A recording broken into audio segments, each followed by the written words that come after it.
Member statements are the following: Honorable Matkashela, Speaker. Honorable Botha, and Honorable Dial in that order. Sorry, Speaker. So, Honorable Dial in that order. Honorable members, those are the only 3 member statements that I have received. I hope I have not excluded anybody else at this stage. Sorry, Speaker. So we will go over to member statements. Sorry, Speaker. Can you please raise your, It's- put your hand down, switch off your mic, please switch off your mic, thank you. Thank you, switch off your mic. We are going, members, Honorable Gaya. Yes, yourself and Honorable Nyalambisa, I just do not want to hear you from where I am sitting. The decorum of the House, please. We are going over to member statements in that respect. So Honorable Matkashela, Honorable Botha, Honorable Dial, and just to remind you, all of you, you have 3 minutes only. Thereafter, we will hand over to the Premier, and the Premier will then have 15 minutes in total, and then he can assign to any member of the Executive Committee who will speak within that 15 minutes. 5 minutes and 3 minutes, sorry. Each political party has got 3 minutes, and the Executive has got 5 minutes for each statement. So please, honorable members. Speaker, No, there is an order on the floor. No. But You have what to- is the rule that it says no? It is the Maybe we still presiding- need induction. What's happening? Anya? Yes, perhaps you must first go through But that. we just copied an act that has been done by the member there. The She member- just rose her hand and raised an emotional order for that matter because that she quoted no Honorable- rule. She just rose Honorable and Madikizela. raised an emotional order. What must we do? Honorable Madikizela, it is your first day in the House. You have not even gone through the rules. You are speaking without the presiding officer indicating and giving you permission to speak. Secondly, you are not even quoting a rule when you are speaking. Please do not discredit this House. We are not going to allow this. You can put your hand down, Honorable Vena. I am not going to allow you to speak. I'm not going to allow. We are at member statements. We are at member statements now. I am only dealing with member statements. Unless you want to rise tell on me the- your hand, you want to add yourself to member statements. I'm a very peaceful No. person. I'm a very peaceful No, person. can you please put down your hand? Can you allow me? No, I am I'm not going to orderly. allow you. I want to rise on a No. point of order. I am not going to allow you to speak now. Why? Is it a crime to be sworn in today and you are not going to be Honorable given Chief a Whip. chance to speak? Is Honorable it a Chief crime? Whip. Honorable Chief I'm Whip, we Speaker, are at- I'm appealing to we you are at- to we just are give at a member member. statements. I'm a member of No, the House. it does not work that way, Honorable You don't Vena. give members here. Honorable member, you only speak when the presiding officer gives you permission. Other than that, put your hand down. Other than that, I would advise you, and I would advise the Secretariat, please make sure that the honorable members are properly inducted. Properly inducted. Honorable Chief Whip, over to yourself. The 3-minute rule applies. And we will strictly adhere to the 3-minute rule. Thank you so much, Honorable Speaker. We note the devastating impact of floods on 7 out of 9 provinces in South Africa. The flooding events have resulted in losses and damage to property, damage to roads and other critical infrastructure, livestock losses, and the loss of human life. Welcome that the ANC-led government has taken the first step towards mitigating the devastating impacts of these flooding events through COCTA, declaring a national state of disaster in accordance with Section 23, subsection 1B of the Disaster Management Act. Further acknowledges that the declaration of the national state of disaster will accelerate the delivery of required interventions in areas such as the Eastern Cape, which has recorded severe damage to road networks, bridges, electricity connections, and homelessness. The national state of disaster will activate the pooling and deployment of resources such as the South African National Defence Force to hasten the recovery of critical infrastructure. Also welcomes the interventions such as the provision of 100 temporary shelters and food aid that have been handed over to affected families in Chris Hani district, as well as other interventions that are currently being undertaken by the Eastern Cape Provincial Government and its social partners to date. It goes to show that with integrated interventions in hand, we can do more to service our people. Calls on the government to continue taking swift action to remedy the situation by improving disaster preparedness, upgrading stormwater drainage systems, and putting in place resilient infrastructure, considering that with the changing climate, we may experience more disasters with heightened intensity and severity. Thank you so much. Thank you so much, Honorable Chief Whip. I move over to Honorable Botha. Honorable Speaker, disruptive times are indeed upon us. Sometimes it only happens once a day for 2 hours. Other days it can last 12 hours or more, crippling local economic activity and disrupting the daily routines of our citizens across the province.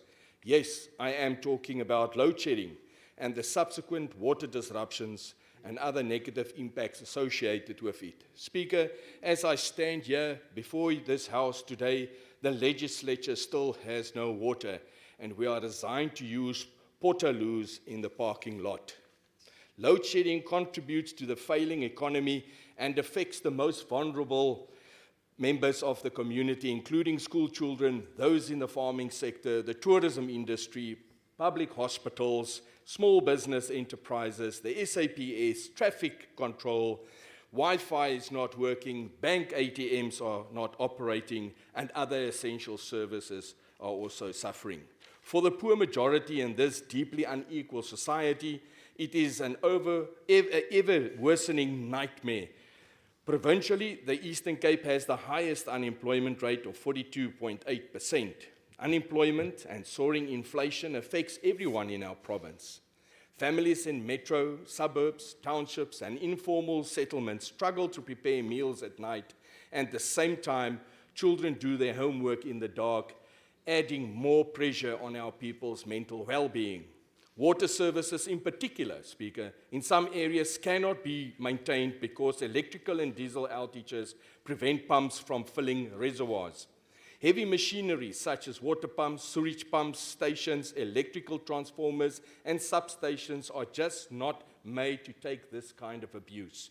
The constant on again, off again is causing dozens of localized electrical trips, and transformers are exploding.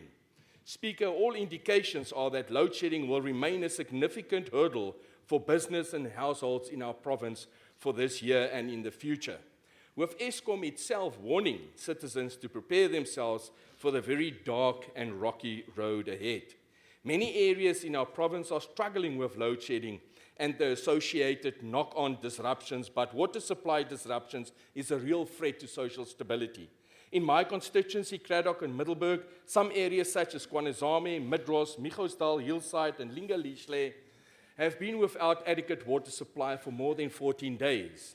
Residents of Bergsig in Cradock Town have been without water for 22 days this month as I'm speaking here. It appears that Chris Hani District Municipality has no plan to ensure an acceptable supply of potable water to this area. In closing, government must always act honestly, transparently, and in the best interests of all South Africans, Speaker. South Africans pay taxes, and every cent of government money belongs to South African people and must be spent to uplift them. South Africans need to get value for the taxpayers' money.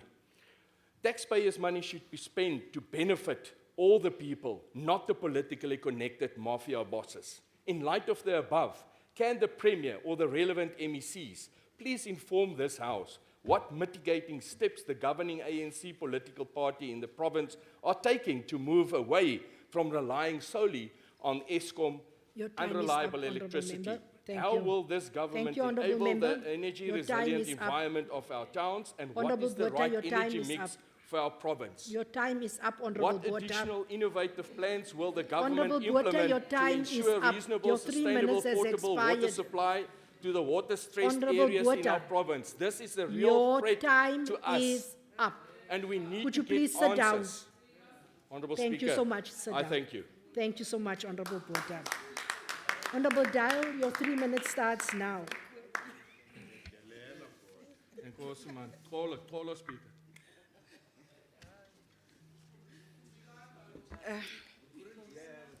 Thank you, Speaker. The recent criminal attacks on the people of this province in Biki, Konu, and in Nelson Mandela Metro has resulted in death, injury, and fear for most people of the Eastern Cape. This province is known for being a tourist destination and tourism attraction. These criminal elements will impact negatively on our tourism for both people who reside in this province, our country at large, and visitors from outside the countries. A caring government will long have established a task team made of safety and liaison, SAPS, traditional leadership, community policing forum, and communities at large, and deal with these terrorist attacks on our people. And that task team will have to report directly to the office of the Premier. Instead, it is business as usual. This province has degenerated to lawlessness even more than when it was still under apartheid and Bantu stance. The EFF call upon the Eastern Cape government to establish a task team that is going to deal with priority crimes, e.g. gender-based violence against women and children, rape, murder, and these mass killings. I thank you. Thank you, Honourable Member. We will now hand over to the Premier. Your 15 minutes starts now to respond. Thank you very much, Honourable Speaker. Good morning to you and good morning to all honourable members in the House. I don't want to waste this very much important time. Honourable Chair, I will ask MEC Mvoko to speak briefly on the alternative sources of energy, work that we're doing in the province, as people see that we're doing a lot on renewable energy, etc.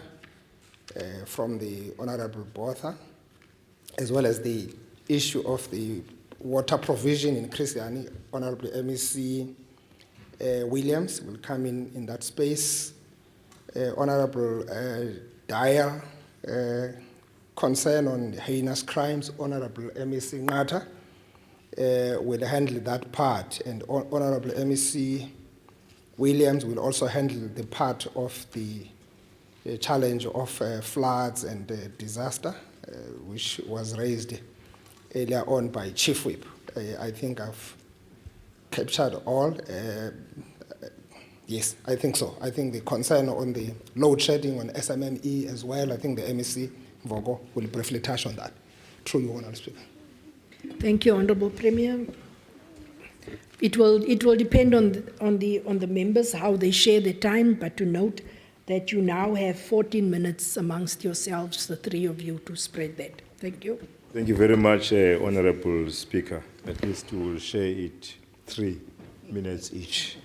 On the load shedding, the Eastern Cape is one of the provinces that has more independent power producers in the country. In total, if you would have noticed what we have been able to achieve, we will have 13 independent power producers in the province. Coupled with that, we have also embarked on a mission, if I could say that, to ensure that we attract more when it comes to photovoltaic, because this is one area where the province is not doing well. We are now currently attracting investors on that front. You would also notice that as much as we have all of these independent power producers, all the electricity that we have goes into the grid and is fed into the grid for the whole country.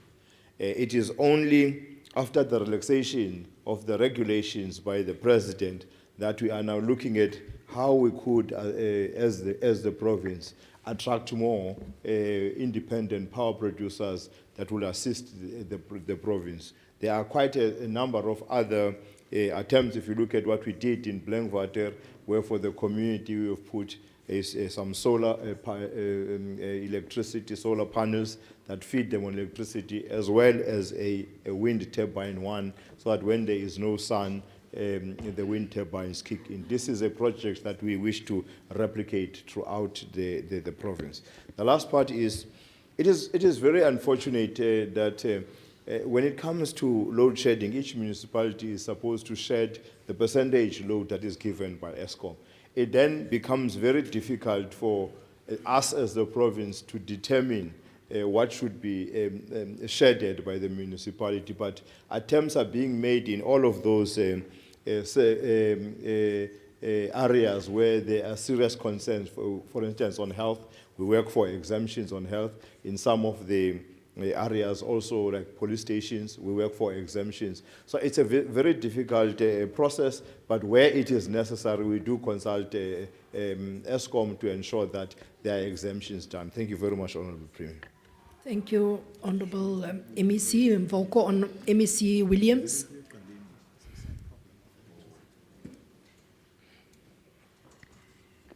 Thank you very much, Honorable Speaker. Greetings to you. Greetings to the Premier and the Cabinet. Greetings to the members of the Legislature and everyone present. Honorable Speaker, it's quite interesting that my colleague, Honorable Botha, describes load shedding as a disaster. But the Democratic Alliance, in its own dictum, is saying it's not a disaster. I think it's quite interesting to listen to that.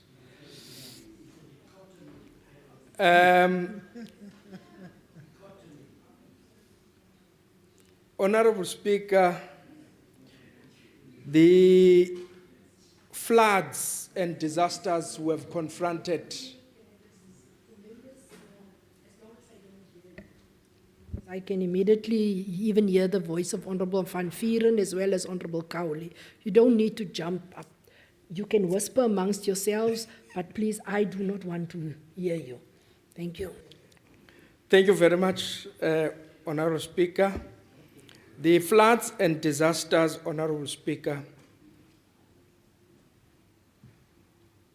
we are in agreement, all of us, that the depth of the floods in our province are actually unprecedented. And be that as it may, Honorable Speaker, our response plans are afoot. And since last week, Monday, we've been constructing, Honorable Chief Whip of the Majority Party, even more than 100 houses, temporary shelters. The contractor is on site. We are there trying to assuage the challenges that the people are facing in that particular area. Also, in relation to schooling that has been affected by the disasters, temporary classes have been constructed and kids have also been relocated to other neighboring schools because the communities are literally cut off from services. And transportation has also been provided for those kids by the Department of Education to begin to attend to the challenges faced by the children in terms of schooling. On the back of that, Honorable Speaker, we have arranged temporary or catch-up classes for kids to be able to attend to the syllabus so that they do not get left out because the year is still young, and we don't want the kids to lose in that regard. So these plans are being implemented as we speak. On the Kyelinzima High School in the Coffee Bay area, Honorable Speaker, there a contractor has been appointed already to attend to those challenges where the whole school equipment was washed away into the sea by this deluge of water. And so we are handling that, and also the temporary classes are being arranged for kids, or catch-up classes are being arranged for kids to attend to this matter.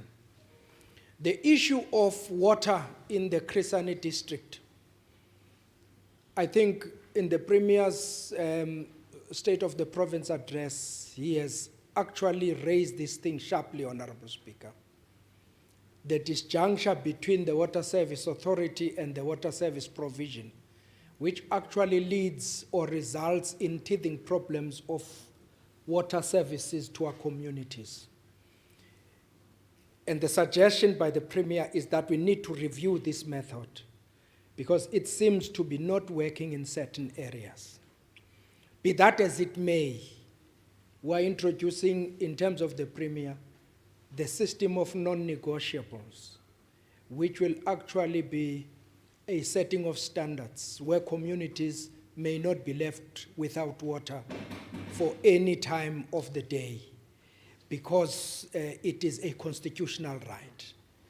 So what is happening, Honorable Speaker, is that some of these challenges are also relating to infrastructure. Once load shedding takes place, it affects the water treatment works and it damages the plant. The report we have on Crisani is the damage to the plant in Craddock, and load shedding is being accused as a causal factor. And we're saying, Honorable Speaker, some of the challenges we may be getting in relation to load shedding may actually be resulting in the infrastructure's inability to produce what it's supposed to be producing. So we're attending to this, Honorable Speaker, and the municipality says within the next 24 hours they would have returned water to normality. But I think I've noted the concern that was raised. Thank you very much. Thank you, MEC Williams. MEC Ngata, you have 4 minutes remaining.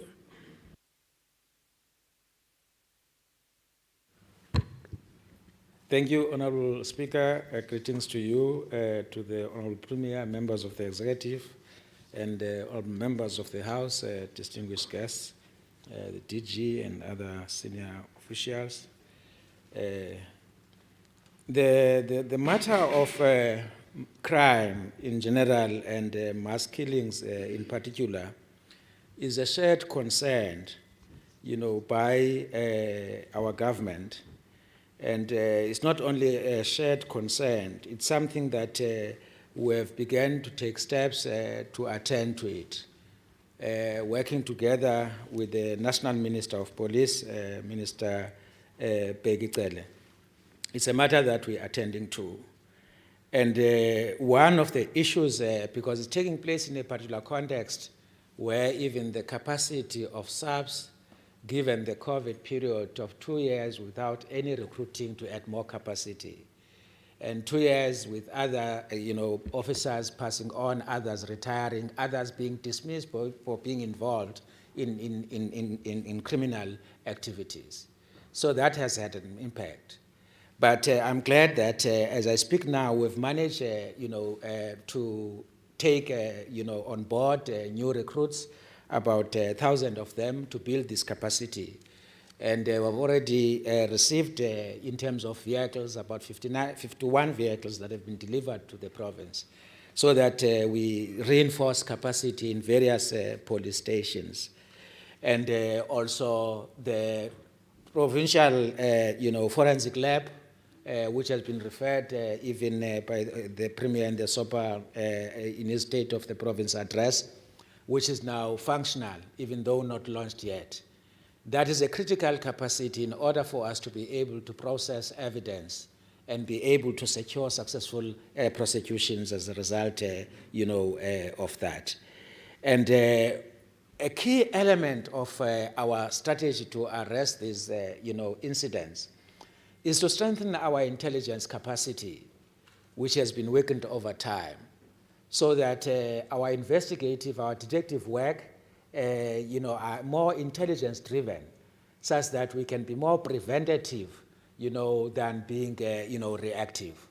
And a use of that have proved in the recent incidents where we've been able to trace, those who were involved in the killing of that old woman in Tanzania and, her own children.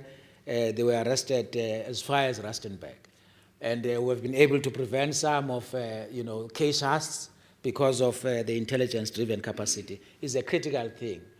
And the other one, which is, I would want to appeal to honorable members, all of us, to ensure that we take part in the mobilization of communities against crime, including the effort of building organs of people's power like CPF, street committees. And because some of these crimes, they take place, in households. Some were having a party, some would be having that. And so it's quite important that communities are mobilized, so that they take part in this. And part of the things that we're including now is the use of technology, which we'll focus on. And I'll be having a meeting, interestingly, with the mayor of, if he's still there though, the mayor of Nelson Mandela, if he's still there, we're going to have a meeting because one of the issues that are important, because the CCTVs and other cameras are present in the affluent areas in Nelson Mandela, not in Zwide, not in Motherwell. Now, would want myself and him were in agreement that those must be installed in those areas so that we're able to detect cameras that can capture faces, that can capture vehicle registration. Some cameras, they become sleepy. Once there's a firearm noise, the camera just wakes up and catches that up. So I'm saying that is another critical area. So the point Thank you, Honourable Member. Your time is up. is taken, but the difference is that we're not just talking. Honourable Tina. Member, your time is up. Abanye of the Lagar- Thank you so much. Before we ask the Secretary to read the first subject matter, I think it's appropriate at this stage that we also wish Honourable Matiwane. I've just looked at some of the messages. Beautiful happy birthday. Unfortunately, you have to spend it with us, Honourable Matiwane, here in the legislature. Can you give him at least a round of applause just to say happy birthday? Yes, yes. Wishing you a lovely day. We won't ask how young you are, Honourable Matiwane. Yes, but let's... Yes, Honourable Saziwa, I can hear you as having something there. They are struggling, Honourable Matiwane. I can see the debates have not started yet. Honourable members, we will now go to the first... What is the point of order, Honourable Member? What is the point of order?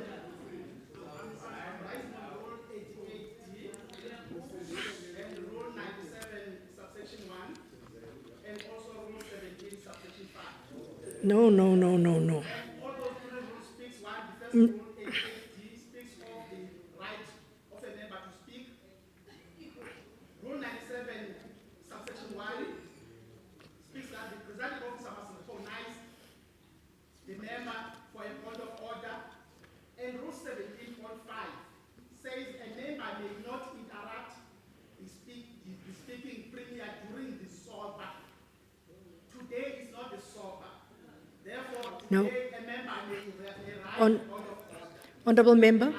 Honourable Member, you may be seated. Let me correct you. Before you are right to quote the rules as per your understanding. Before you want to speak, there's only one person who gives you that right to speak. It is the Honourable Presiding Officer. It is the Honourable Presiding Officer. When the presiding officer had ruled that we are now dealing with member statements, it is that rule that then follows, because it is the presiding officer that will indicate where we are in terms of the agenda of the House. So please, just familiarize yourself with the context wherein all of these rules do take place. It starts with the presiding officer acknowledging that right of a member to speak. And on the matter that the Honorable Fishlane had raised, I had made a ruling on that, and he did not need anybody else to rise on that matter. Thank you so much. Honorable Secretary, you may read the first subject matter for discussion.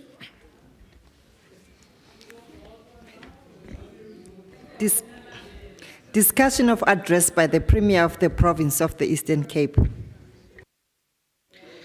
Honorable Member, our first, the order is from the ANC, Honorable Makashela, who has got 15 minutes.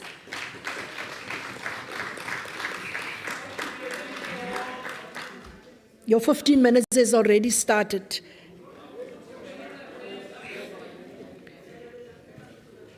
Over to you, Honorable Member, and will then be followed by the DA. So I would request that members 2 minutes, a minute before the time would come and be seated here, because I can see it takes members quite almost a minute just to from their seats. The orders are in front of you, but Honorable Chief Whip, do not worry, I will save your time.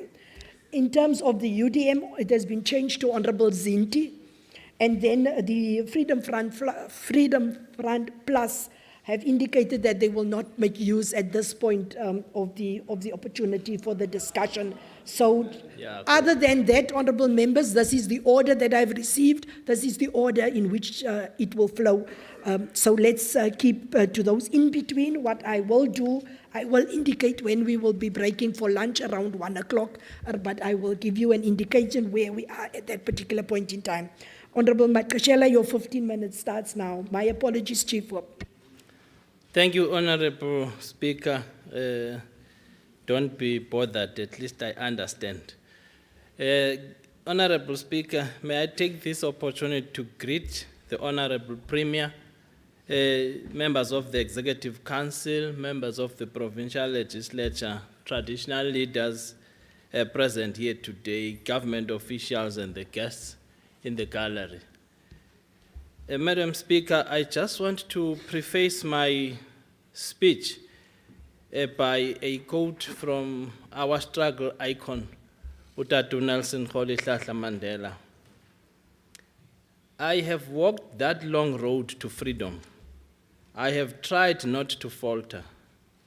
I have made missteps along the way, but I have discovered the secret that after climbing a great hill, one only finds that there are many more hills to climb. I have taken a moment here to rest, to steal a view of the glorious vista that surrounds me, to look back on the distance I have come. But I can only rest for a moment, for with the freedom come responsibilities, and I dare not linger, for my long walk is not ended, close quote.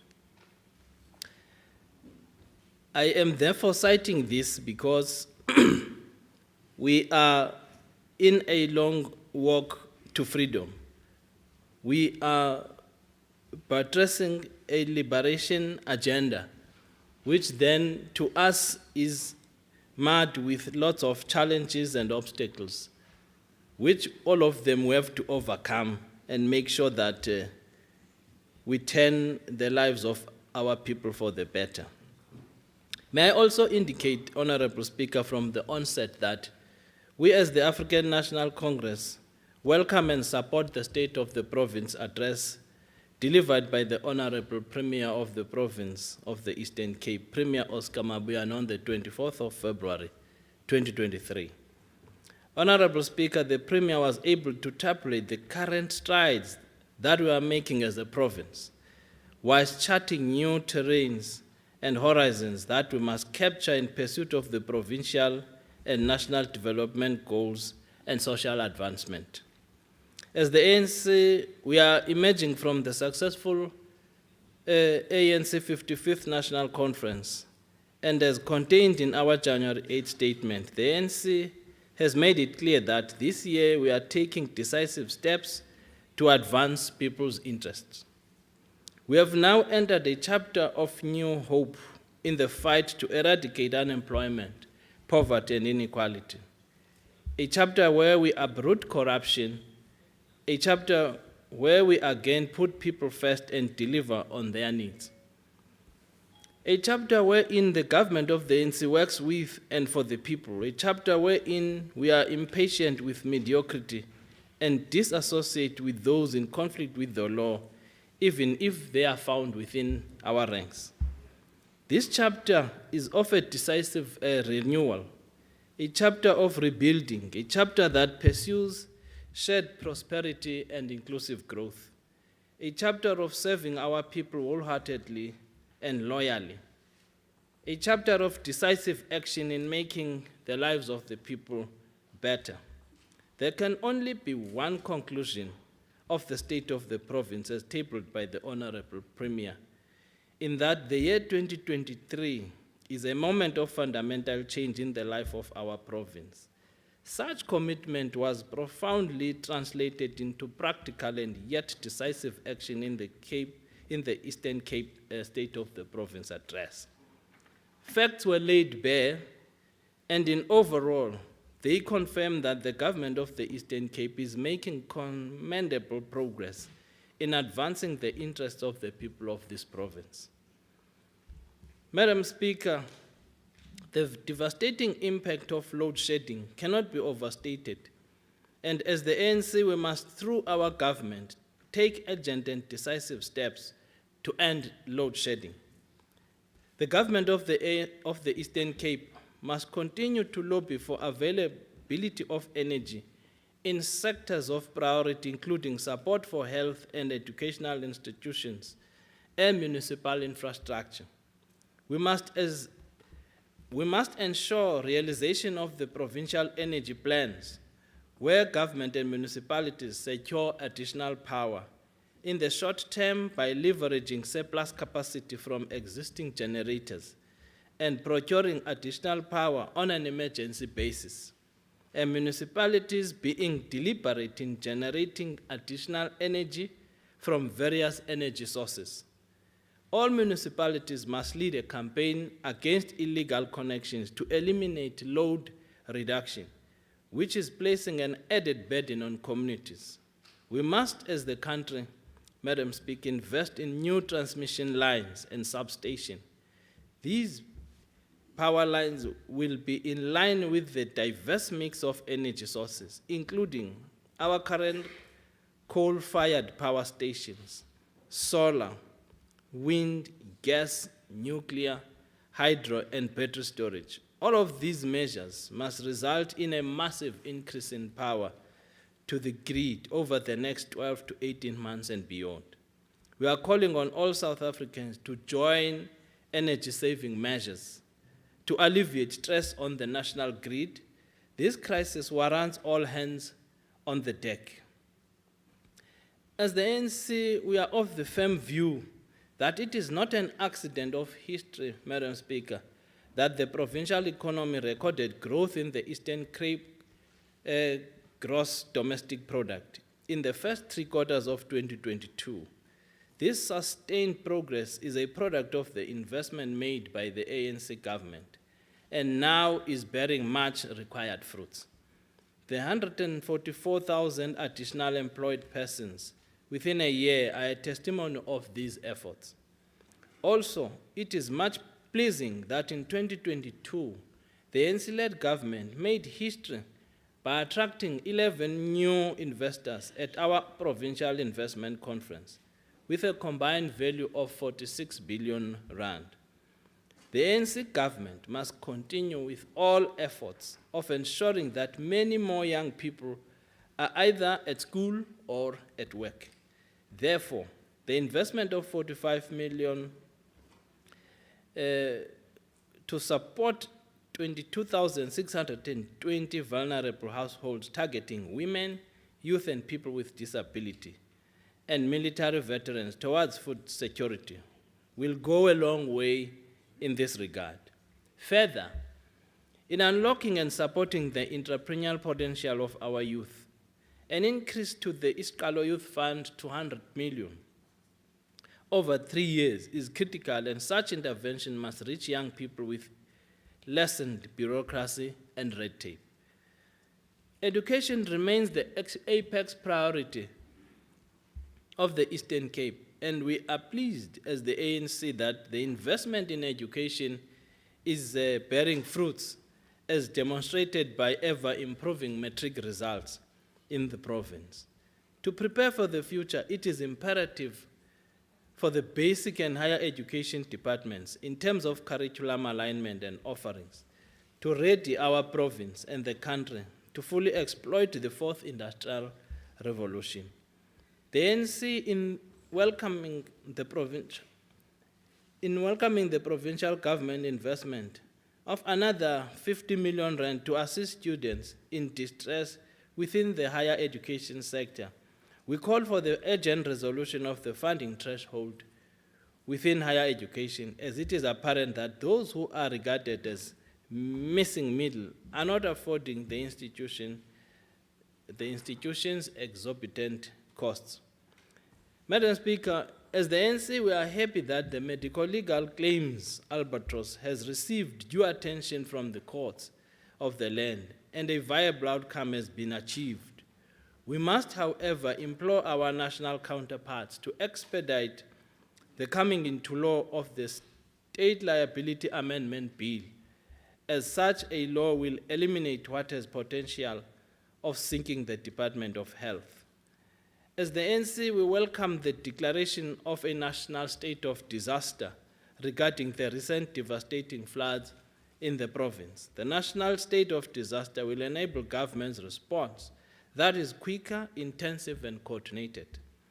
The ANC further implores government to allocate resources that will adequately respond to the extent of the disasters, while also ensuring that every cent goes towards the intended relief.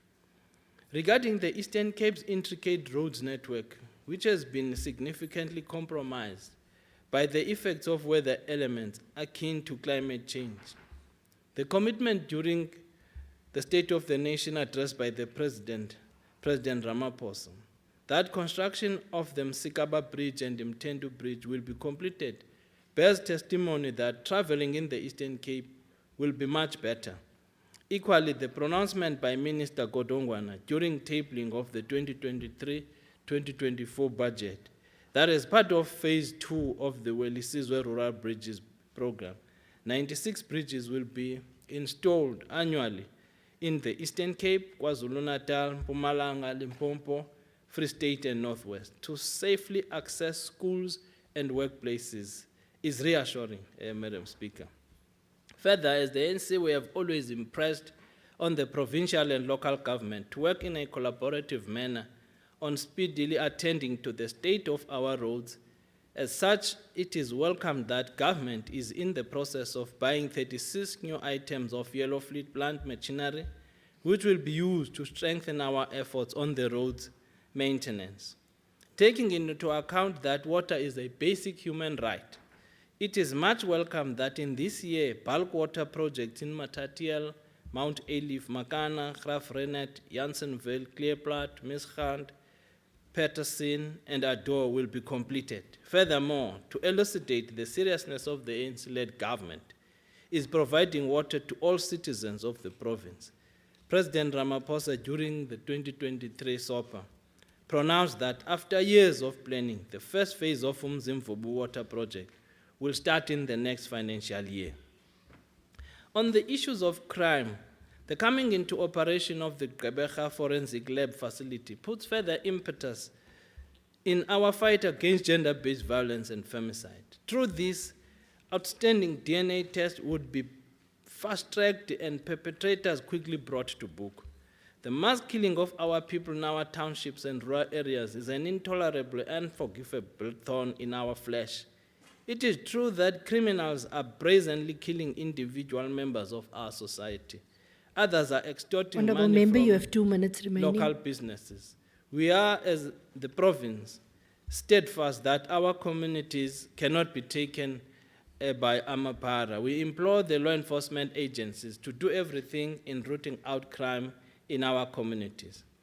In our resolve to ruthlessly fight against crime and corruption, we are prepared as the ANC to root out such elements, even among ourselves. In this regard, it is pleasing that lifestyle audits for Premier and members of the Executive Council were conducted by the state security agents, and it found the ANC executive fit and suitable for their deployment. Such exercise must urgently be cascaded to local government, as confirmed by the Premier. In the Eastern Cape, consequence management and referral of matters to law enforcement agents must be a norm, regardless of the person's involvement.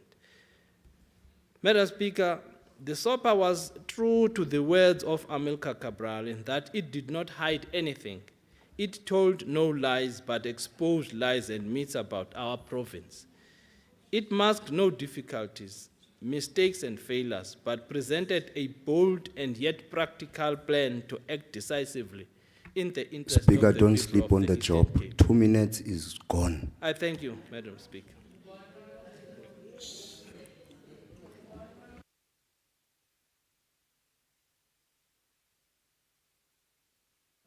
Will you please continue? No, you still have 1 minute remaining. You started at 11:22. There's only one timekeeper here. So perhaps it's the issue that people want to make a name for themselves today. But we will not allow that. We will continue to allude to the fact that the decorum of the House must be maintained. It's very different from what you see on national television. Perhaps it is here things are done differently and there is a lot of respect amongst members. Okay. You have 1 minute remaining. Thank you so much, Madam Speaker. I think maybe there's a saying in English that first impression lasts longer. Maybe it could be that because people are made to serve their masters here, and that's not our business. I think, Honorable Speaker, it is a shame where you have to expect the ANC State of the Province address to accommodate what would be the interest of the opposition parties, not what the ruling party wants to realize and achieve. You know, for you to be in power, it's a matter of you presenting a credible, manifesto and ensure that people get confidence in you and vote you into power. We can't then your expect time is people up to now. come and grandstand because they Thank you, were not Chief Whip. elected here. Thank you so much. Thank you, Chief Whip. Honorable Banga, your 20 minutes starts now. Thank you, Honorable Speaker. Honorable Premier, members of the Legislature, I greet you all this morning. Premier, I'm happy when I listened to your State of the Province address. You spoke about your meeting with the Ambassador of Singapore. 4 years back, I met you in Johannesburg at the airport, and I was carrying a book about Singapore, written by Ling Kun Yeo. And I said, I want to buy this book for you. And I'm told that you had a birthday. And I'm going to buy that book about the history of Singapore. Why it's important for you to read this book is because it's going to assist you to be able to find solutions to the problems of the Eastern Cape. Because Singapore itself, its Honorable characteristics... Banga, there is a hand. Oh my God. What is the rule that you are raising, Honorable Saziwa? Why?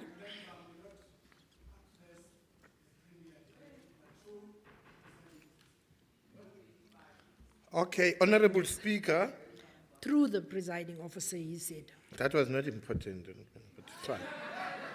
But Honorable Banga, may I Yes, just yes, guide you? No? I agree, ma'am. Instead of speaking to the Premier, can you please speak to the House? You are going to forever make the mistake thank you, of, yeah, and thinking that's a dialogue between yourself and the Premier. Yes, It's Honorable, a debate in the House. Honorable Speaker, the Premier, I'm going to give him this present because it's so important that Singapore shares the same characteristics in terms of the evolution of the problems of Singapore and the problems of South Africa. Singapore was oppressed by Malaysia. 5 years after, Lin Kuan-yew realized that the isms and the continuous reference to the colonizer without providing solutions to the problems of Singapore is not going to resolve the problems. And instead, they chose to come with solutions to the problems. Amongst the problems they had no army, they had no police, they had no engineer because Britain left with everything. What they did, they decided to do away with policies that exclude people from Malaysia. The military, the army, the engineers, the builders, the teachers came from Malaysia. One of the problems we have in South Africa is that we continue the rhetoric of believing that we can build South Africa in exclusion of other South Africans. And I want to challenge you to think about that. The Eastern Cape's problem needs all of us as we sit here in this house. And if we continue to stick and hold on the isms, since I arrived here, I heard you speaking about Kadra, Amika Cabral. Please, man, there's Maurice Comfort you can also read. There are many theorists that you can talk about. But the point that I'm raising with you is that let's find solutions than remaining and holding it ourselves into dogma of politics. The CEO of ESCOM explains it better and says the problem with our thinking when engaged with development in our country, we think that the solutions of Lenin and Cabral still find solutions to the problems of today. The credit letter, Moses Kotana, puts it in very simple terms and say the problems and the isms and communism that we want to build, we can't copycat it from Europe. Let's define our own African context. I'm just taking from your books for you to understand that we are facing a problem in South Africa bigger than quoting Cabral. Singapore is the first growing economy with the same problems we had in the Asian Pacific region out of 39 countries. They have decided to shift their thinking from the mind of the oppressed to a mind of innovators who are going to provide solutions. I'm going to give you that book. The second issue, Premier, I want to raise with you for you to understand is that 50.6% of our people, the statistics must change, have given up looking for jobs in the Eastern Cape. 42.4% people are unemployed. Half of our population can't provide food and put food in front of their children. And your proposals that we have put here, some are good, some are bad. I will reflect to some that are good and some that are bad. Just in this legislature that you were addressing the people of the Eastern Cape, the systems cannot function. Your Deputy Chief Whip was just raising it. There are potholes everywhere. And you think that you can address the potholes of Grahamstown, the city of potholes, whilst you are unable just to fix the potholes around this precinct that you drive every day, and all of us as governors, and think that the people of the Eastern Cape will take us serious. You can't even provide water, not because there's drought here, but because of the electricity collapse and water collapse in the Buffalo City municipality. This capital that was built by the former oppressors of our people, LLC, which they built and managed it even better than us. You have destroyed it. And you want us not to talk about those issues. I'm going to talk about difficult issues that we don't like to talk about. Therefore, this cannot function. The government, democratic government, in particular the government of the ANC, I described it like children that you give them glasses and they break all of them.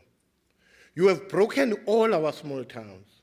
Umtata, that was a beacon of hope in the Eastern Cape, in particular in the former Transkei, cannot function as an economy anyway.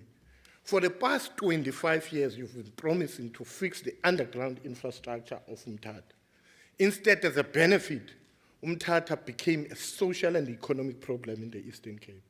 The crime you see and instability you see in Umtata is as a result of a collapsing system, social and economic and underground infrastructure. And it became the heaven of criminals. And it's a threat to the existence of our people. It's your doing. Yes, I like the idea of developing industrial hubs, but you have failed just here in Kinglandstown. For more than 15 years, you've been promising for developing the industrial hub. It has not kickstarted, does not produce what you are saying it's producing. Butterworth was an industrial hub of the former Transkei. Look at how it is today. It has collapsed, no infrastructure, no roads. Enoch Mgijima, the one who has a problem where you have an uprising, which can spread throughout our country, is that we have destroyed it. Queenstown was a Stellenbosch of the Eastern Cape. We have put it in ashes. I ask you to meet with Twiza and also meet with the piggery. I was happy to hear you talking about the Eastern Cape as the biggest producer of piggery. But you failed yourself to just give an ear to Twiza and also the piggery. But you claim to be attracting investors in the Eastern Cape. Yes, it's good, you want to attract investors. But if you cannot sustain and maintain the investors that you want to attract by providing them sustainable water and electricity, no investor is going to come to the Eastern Cape. We will sing the same song as Mpumalanga, as Clover left Mpumalanga. And you have a power to make sure that you fix the chaos that is happening in Enoch Mgijima by first removing the mayor that does not take responsibility of the failures of the government, and also removing the incompetent officials in that municipality. Theory without practice is useless, as well as practice without theory. You have destroyed Grahamstown, but you keep to hold on to the incompetent leadership of that municipality who break it down every day. Grahamstown is an international hub of our universities. Rhodes is the best in the world, and also the colleges and the schools that we have. But Grahamstown have become a sewage town with potholes. You said, when I asked you a question, what are your plans in terms of small towns revitalization? You said, the unfortunate thing we have is that we do not have budget to maintain underground infrastructure. But I can tell you in Nelson Mandela, Retief Odendaal have allocated money for underground maintenance of the infrastructure. When I was a mayor for the first time, I did exactly that. We changed Nelson Mandela to be a construction site. I'm telling you, it is a construction site today. But can I warn you of something? I like the fact that you removed Honorable Ngata from local government, because it does not understand local government. Amahlati under his leadership, it cannot pay its staff. They have to go to Pick n Pay or ShopRite for vouchers. You have destroyed that municipality in the same way that you want to destroy this legislature. Because this legislature is like the council of Amahlati municipality. 42 municipalities can provide services to its residents in the Eastern Cape because of financial difficulties. 42 of them. That's the report says, go and check it. You come and respond tomorrow. 42 of your municipalities can't provide adequate services in the Eastern Cape. But what the ANC knows is how to take over power. Premier, let me advise you as a former comrade in the student movement. If you can't run something, I heard you here saying you were from the student movement. Just get it from me. If you cannot run things, let them go. You can't run Nelson Mandela. Let me tell you, I want your secretary of the province. The problems of the Nelson Mandela municipality. Honorable Banga, just I on this. withdraw and apologize. I apologize. I- The problems in Nelson Mandela. Just Honorable Banga, no, there's a hand. Okay, Yes, I it's a- withdraw. Already, I Just- withdraw. I withdraw. I withdraw. Honorable Banga, just allow the Honorable Chief Whip. Yes, Honorable Chief Whip. You are rising on rule. Honorable Speaker, it's on a point of correction. In the Eastern Cape, we've got 39 municipalities. Honorable Banga says 42 of our municipalities Honorable- can't provide services. I just want to correct that one so that. Honorable because- Chief Whip, Thank thank you for that. Go- I'm go- sure go- that go- in the go- debate tomorrow, it will be Yeah. incumbent upon the Premier or other speakers to take up that The matter. majority of your municipalities can't provide services to the people of the Eastern Cape. But the biggest problem in the Eastern Cape is that the ANC wants to take over municipalities that it can run. The Nelson Mandela, it's your time bomb. I promise you I say take it. In 16 months, you will come back to me, said, I warned you. When the Nelson Mandela is under the ANC government, people get to be killed. People die under the ANC government in Nelson Mandela. When we warned you about the drain tender in Nelson Mandela, where 21 people were assassinated, I wrote to your secretary to say, intervene. This will be a danger to the people of Nelson Mandela. I wrote to Mr. Ngata, he ran away, he never answered. Fortunately, your secretary, we had a discussion. 2 of your best councillors stood firm. Councillor Ngediso, I'm not going to mention the other one because they're still alive, to say this was wrong. You close your ears, people died. You take over Nelson Mandela when it's stabilizing with the chaos it has.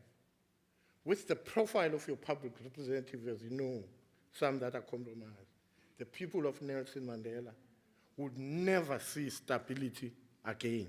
And I caution you and I warn you. Leave it to people who can run it and provide hope and inspire confidence, just for the sake of the people. We must do things in the Eastern Cape, not because we want to look better, but because we serve the interest of the people. We are going to do our best as a DA to make sure that we protect the people of Nelson Mandela and allow Councillor Odindal to lead the municipality. Load shedding, Premier, I'm happy to hear that 13 independent power producers have been identified in the Eastern Cape. But for you to say and celebrate that we are going to have or put stations for electric vehicles is still too early. South Africa can't provide just electricity for its residents. You are adding more another burden. You think that the cars we have to connect them in the same grid that we do not have an alternative to provide electricity. And I must put it to all of you again, that the failure of Oscom is the expediency of the African National Congress government. Not all of you are rotten, not all of you are wrong. But your failure to intervene when some of your cadres give us problems. You have destroyed ESCOM. And when the past regime ran ESCOM, it ran it efficiently. That's the truth, you must be told. ESCOM under the apartheid government was better run. That's reality. That does not necessarily mean that apartheid was right. But the danger is that you, under a democratic government, you have destroyed all SOEs. And that should not be celebrated. And I'm happy that you're going to Uganda, because Uganda faced the same problems. Uganda's problems in terms of the grid, it's because of them failing to manage the electricity power entity. And I hope you are going to learn a lot. But I want to take you further. I would allow and give you a permission as a leader of the opposition to go and turn to Rwanda.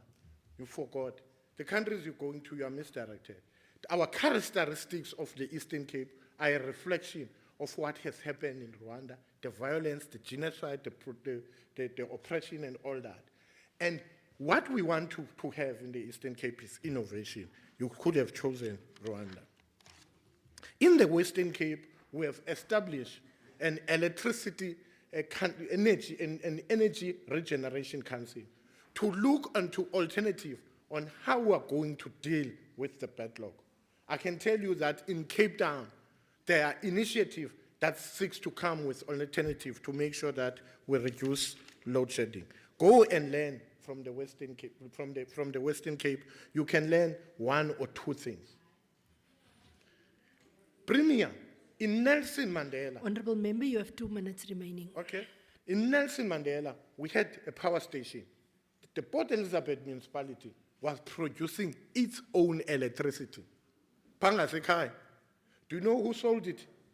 Was Nebafal. The ANC. They sold the power station.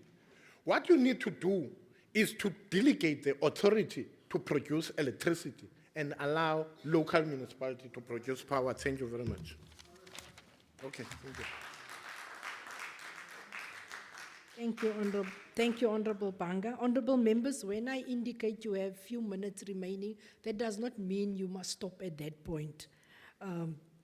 I now call upon the ANC, Honorable Meth. You have 13 minutes for your debate.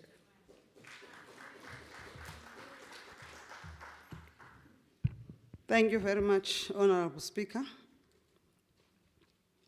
The Honorable Premier, Honorable Chief Whip, Honorable members of the Executive Council, the Chairperson of the Portfolio Committee on Health, Honorable members of the Legislature, ladies and gentlemen, good morning.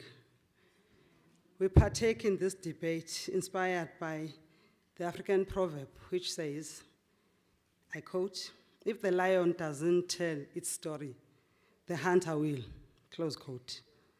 Our story as the people of the Eastern Cape was meticulously captured by the President in his State of the Nation address when he referred to the people of South Africa as people who are defined by resilience and hope. It is exactly who we are, in particular, as the people of the Eastern Cape. Our history can also be defined through the book, A Tale of Two Cities, by Charles Dickens, when he wrote, I quote, "It was the best of times. It was the worst of times. It was the age of wisdom. It was the age of foolishness. It was the epoch of belief. It was the epoch of incredulity.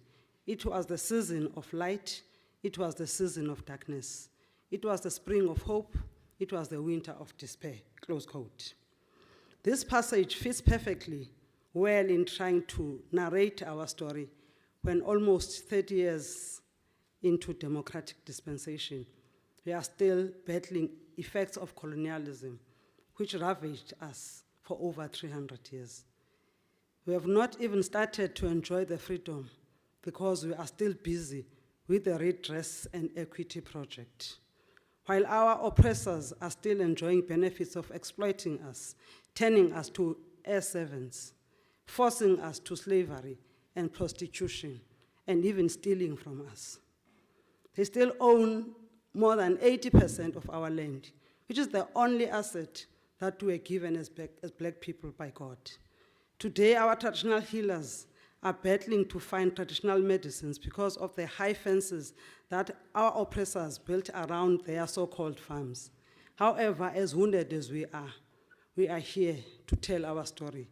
Asizuva ngabo, umzabalazo uyaqhubeka. It is indeed, apha namhlanje sothetha ngoTshaba lwabo bazisuzibomvana, i-NHI. The National Health Insurance is a project proudly sponsored by the ANC in giving rise to the Section 27 of the Constitution, which dictates that everyone must have access to quality healthcare services and that no one may be refused emergency medical treatment. NHI seeks not just to enhance accessibility to healthcare systems, but also to improve the quality of the service itself. It encourages the wealthiest to pay into the public sector and incentivizes them to use public health services, and hereby striking equity, balance, and fairness. Sabona ummangaliso ke somlomo aba bakwezazitulo zingaphesheya besithi mayingezi lonto. They used all their media to pull resistant stance against this initiative. Even today, they still vote against every amendment done to enhance this policy because, to be quite frank, they think we deserve nothing that is quality. And in fact, their big pharmaceutical companies and medical insurances, among other businesses, will be challenged. They went on and on with conspiracy theory of corruption. Githe ke asizuva ngabo kulate ngoku, Honorable Speaker. The SOPA affirms the need for NHI and gives highlights of our plans and progress to ensure readiness for the national health insurance. As we do that, Honorable Speaker, we will do so guided by the words of the Lion of the East, a revolutionary till the end, Amilcar Cabral, when he said, I quote, "Hide nothing from the masses of our people. Tell no lies. Expose lies whenever they are told. Mask no difficulties, mistakes, failures. Claim no easy victories," close quote. The national government acknowledges that South Africa's health system is very complicated, duplicative, expensive. Although we have made steady progress, the health system is not achieving the health outcomes expected from the resource inputs into the system. However, employers and citizens, we are expecting them to help us and contribute to the National Health Fund, National Insurance Fund. This is based on the principle of social compact. Thus, both public and private sectors experience similar challenges in rendering healthcare services due to shortage of resources, scarce skills, etc. Other issues include what we have mentioned, that our people are expending a lot of money. The expenditure on health and care is currently around 8.5% GDP. This is up from below 7% in 2008-09. Both public and private spending increased as percentages of GDP until 2020-21, but both are decreasing, public faster than private sector and at too rapid a rate.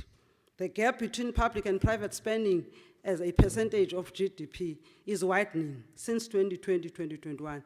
In 2021-2022, a total public sector spending on health was about 12 billion rand, less than private sector spending.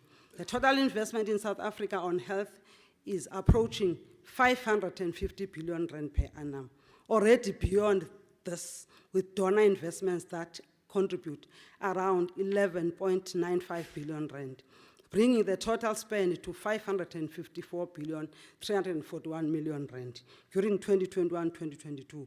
Most public health spending is in the provincial services. Spending by government on health has increased as a percentage of allocation from fiscus, from 14% to 15.5%, and now have dropped to around 15% of the total government expenditure. The private health sector in South Africa accounts for the largest share of health expenditures through out-of-pocket payments, 14% of spending, and medical schemes are also part of that. The out-of-pocket spending is both by those who are uninsured, but also by those who have medical aid and those who benefit from the packages that don't adequately cover their healthcare services. Honorable members, as if this stark comparison is not sufficient, let's look at the resources allocated to private sector in providing care to significantly smaller proportion of our country's people. There are around 200 private hospitals throughout the country, which can only be accessed with private insurance and self-pay. Only approximately 18% of South African population regularly use private providers, despite being much smaller than the public sector.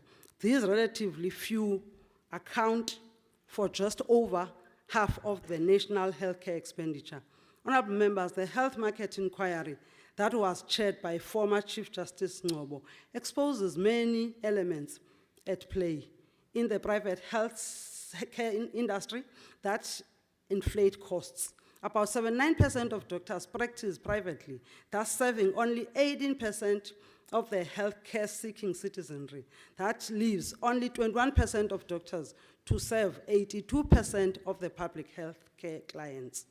The irony is that training of almost all doctors in South Africa is funded by government. Honorable members must acknowledge that this gross inequity of medical human resources for healthcare between the two sectors can immediately explain the challenges faced by the public sector in meeting the needs of the people who we serve. The playing fields are not level. It still baffles me and many patriots that some political leaders do not appreciate the need to address this anomaly through NHI. There are over 120 medical schemes that historically excluded Black South Africans until 1970 and still mostly cater to wealthier demographics. Medical schemes vary by occupation and capacity of people to afford the premiums. Generally, it is reasonable to say that main members of these schemes are employed, formally employed, and thus likely to be in socio-economic bracket that is above that of the uninsured. It is a known fact that your socio-economic status determines one's health outcomes. The burden of disease of those dependent on state health services is likely to be greater. Issues of equitable access to quality health care is thus vital for any nation. If we are to achieve the government development goals that it set itself, equitable access to decent health care is the backbone of the NHI. NHI brings to existence critical provisions of Section 27, as I said earlier on. When ANC government introduced NHI, we knew that there would be resistance and pushback. Honorable Member, from you the have 2 wealthy. minutes remaining. From the wealthy. Such resistance seems to be global phenomenon characteristics of right-wing organizations. But the ANC remains steadfast, and we are soldiering on in the implementation of the NHI. While responding to the State of the Nation address debate in Parliament, His Excellency President Ramaphosa said, I quote, access to quality healthcare and indeed better health itself are necessary to improve people's lives and build a successful society, a more productive economy. We are committed to the provision of quality healthcare for all, regardless of their ability to pay. We will therefore progressively implement the National Health Insurance, the NHI, as soon as the necessary legislation is approved by this Parliament, and the target is 2026, Honorable Speaker. We are appreciating the work that is done by this government, and we want to end by encouraging you, fellow citizens, comrades and compatriots, by words of President Thabo Mbeki when he said, I quote, the world of ideas is also a world of struggle. ANC today must be a combatant for the truth, for the liberation of the minds of our people, for the eradication of the colonial and apartheid legacy, for democracy, non-racism, non-sexism, prosperity, and progress. Close quote. Thank you very much, Honorable Speaker. Thank you, Honorable MEC. We now call upon Honorable Vena from the EFF. You have 12 minutes.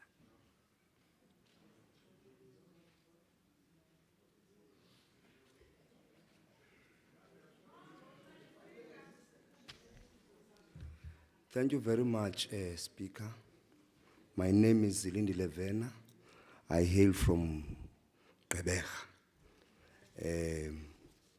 We are here to represent the forgotten people, Honorable Premier, the young people and the old women and girls here. We are here to do that.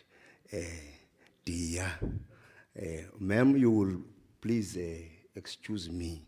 I have not gone through the issues of induction. So I'm bound to make mistakes, but also you must bear with me because I have energy. So please don't judge me through some of other issues.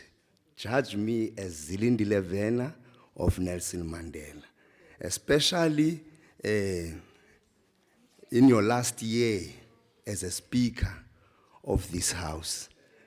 Please don't leave a bad taste. You have been doing well, please, I'm asking you. Honorable Premier, let's first greet our people of the Eastern Cape who are here and those who are connected to the House from different platforms. We greet you, Speaker of the House, Deputy Speaker, and fellow fighters who are turning 10 years this year. Against all the doomsayers, this mighty FF is turning 10 years this year. We greet the fighters who made sure that we come here and represent them. I would also like to acknowledge our traditional leaders and religious leaders and all leaders of the political parties. Most importantly, we want to greet the staff members and officers that keep this legislature running to ensure that the our work of oversight over the corrupt ANC, and we do it diligently and effectively to make sure that their lives are improved. But we want to salute the class of 2022, whom against all odds have reached the 77.3%. We salute their courageous and resilient, because in their year, teacher assistants were pulled out. In their year, the scholar transport had many issues. It collapsed. In their year, nothing has changed in terms of pit toilets and mud school. But against all of that, they managed to make sure that they reached the 77.3%. For that, we salute them as economic freedom fighters. The EFF, Honorable Premier, note your address on Friday. On your day of your birthday, we saw you were in Jubilee, you were happy. One thing that stood out for us is that we knew that one thing that is making you happy is the money that you are going to get later that day. We knew that you were excited about the money, nothing else. You had, through you, Speaker, the Premier had an appointment with the people of Indwe. He never pitched. And then there was a fire burning there. I was traveling throughout the Christian region in your backyard. I said, this cadre, how can you make a commitment and then you don't pitch up? It means that you don't have, you are not representing and you don't respect our people. I'm calling on you to go to people of Indwe. I'm appealing to you, the party is over, money is in the pocket, now let's go back to our people. No, there was a gala dinner there. People must not, and even the Nobala said, Nobala said the Premier that you have committed a class suicide. He said you were once a communist activist. He said it. He said, but in your language and act, there is nothing like that now. That is what Nobala said. So we are worried also, Premier, we are here to assist. I don't want to lie. With our energy and everything, we are here to assist, but there are people that we must not listen to, like Honorable Banga. He can twist things in, and you could see on him that probably this comrade is saying something real. The man is standing here, quoting a book, and then he says we must not quote Lenin and also Amilcar Cabral. He says we must not do that, but ENI is doing it. So you must not listen to that cadre, even if he can appeal to you. The man has just has done what we have done also, of committing. Nopala put it nicely. Hey, this one was a communist, and he has committed a class suicide. You can't even hear him. But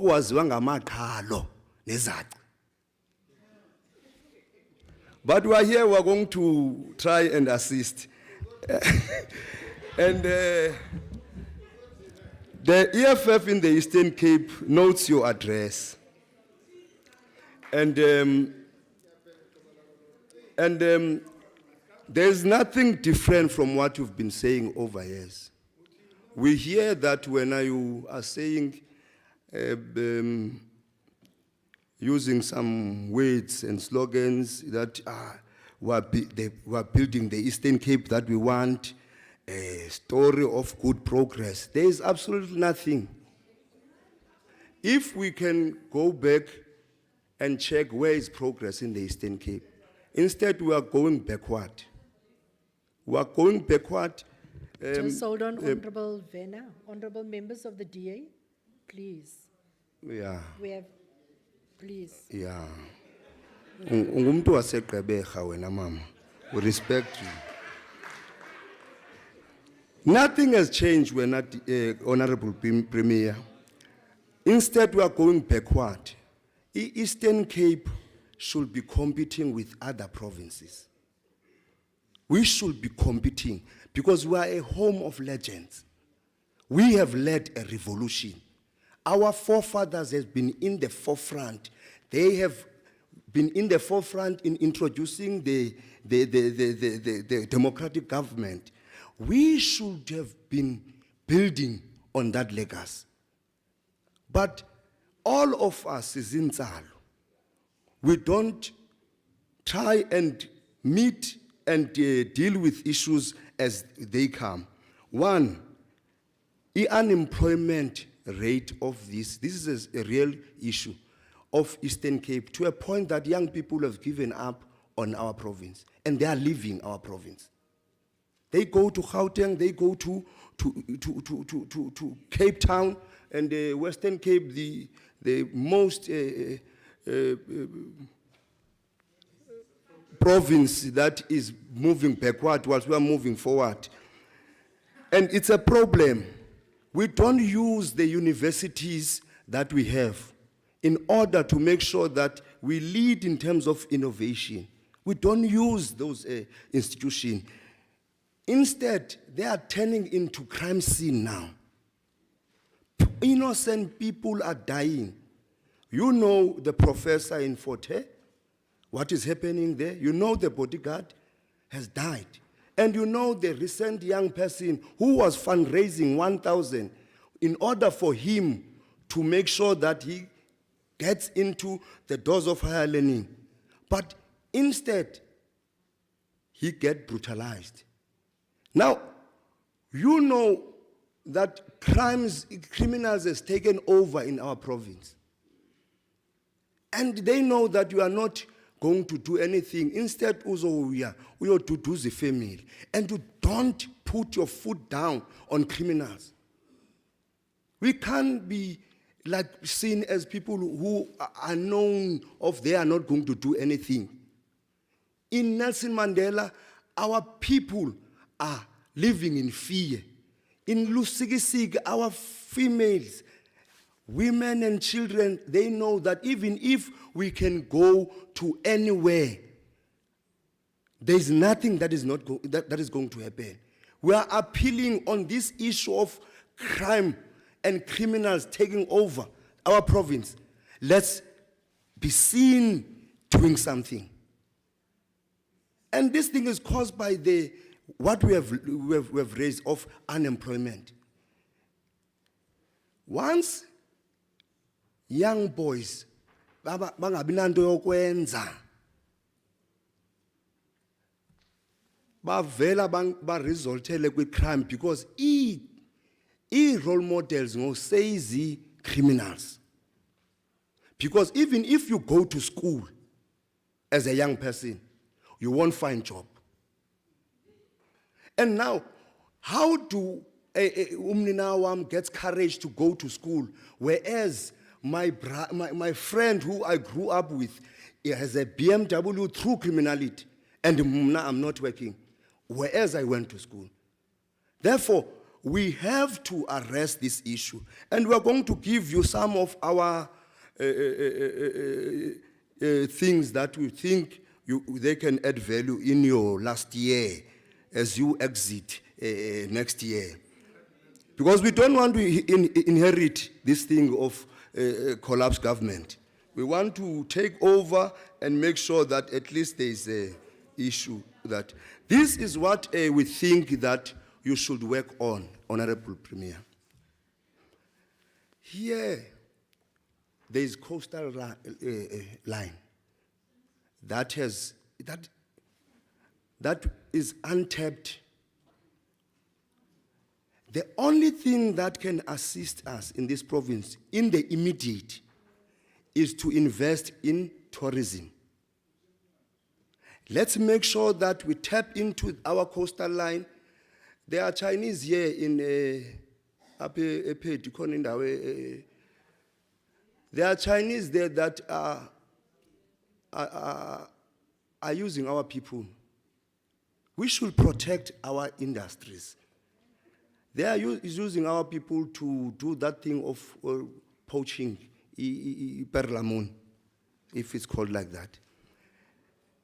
Instead of ensuring that what Keita Xola of Nelson Mandela did, of fighting for small fisheries, converting them into business people up until they got the licenses.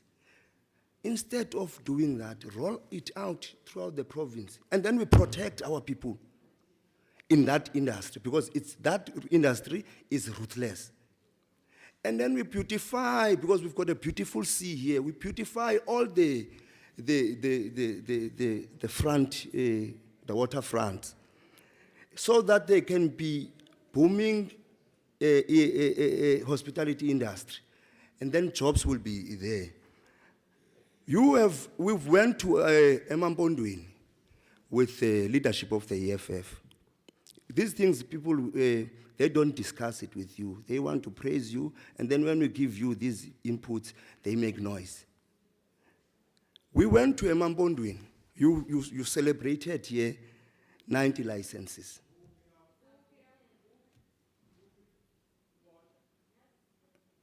Speaker, can you protect me on howlers? We went to see the king of the Nyandeng. We went to Honorable see Member, you have 2 minutes remaining. We went to see the king of Nyandeng. And all those, including here in King William's Town, all those farms that are supposed to produce the cannabis, those people are not getting funding, Premier. Instead, they now are being victimized by those who have money. That let's share in your license, let's share this land, and then we are going to fund you. I'm trying to draw your attention that the paper alone, without proper funding, is not assisting. We need to protect that industry, and we build factories there where this thing is being so that people, they don't go outside our province. Here in Alfred Nzo, they went to Durban for a strat plan and spend serious money there for accommodation. In giving money to another province, whereas we don't have money. We are raising these things. Lastly, this year we are celebrating, we are commemorating 150 years of our hero, Chief Maqom. And in his memory, I so wish that, Premier, we can take that thing seriously, because in his memory, we revive also the issues of our traditional leaders, because they are the ones that can properly do this thing of moral regeneration. So can we look after them and make sure? And next year, there is this thing of Gqeberha Empire, which is a very nice investment. Honourable but Member, your let's time is protect, up. Thank you so much. Let's That use was the Honourable skills Member's that we maiden have speech, in making sure Honourable that Members. we protect Thank you so talented much, Honourable young Member. people. Thank you very much, Speaker. Thank you. Honourable Van Vieren, your 9 minutes starts now. Thank you, Chair. I humbly greet all present here today, the Premier, Executive, my colleagues on the left-hand side, and the other ANC MPLs.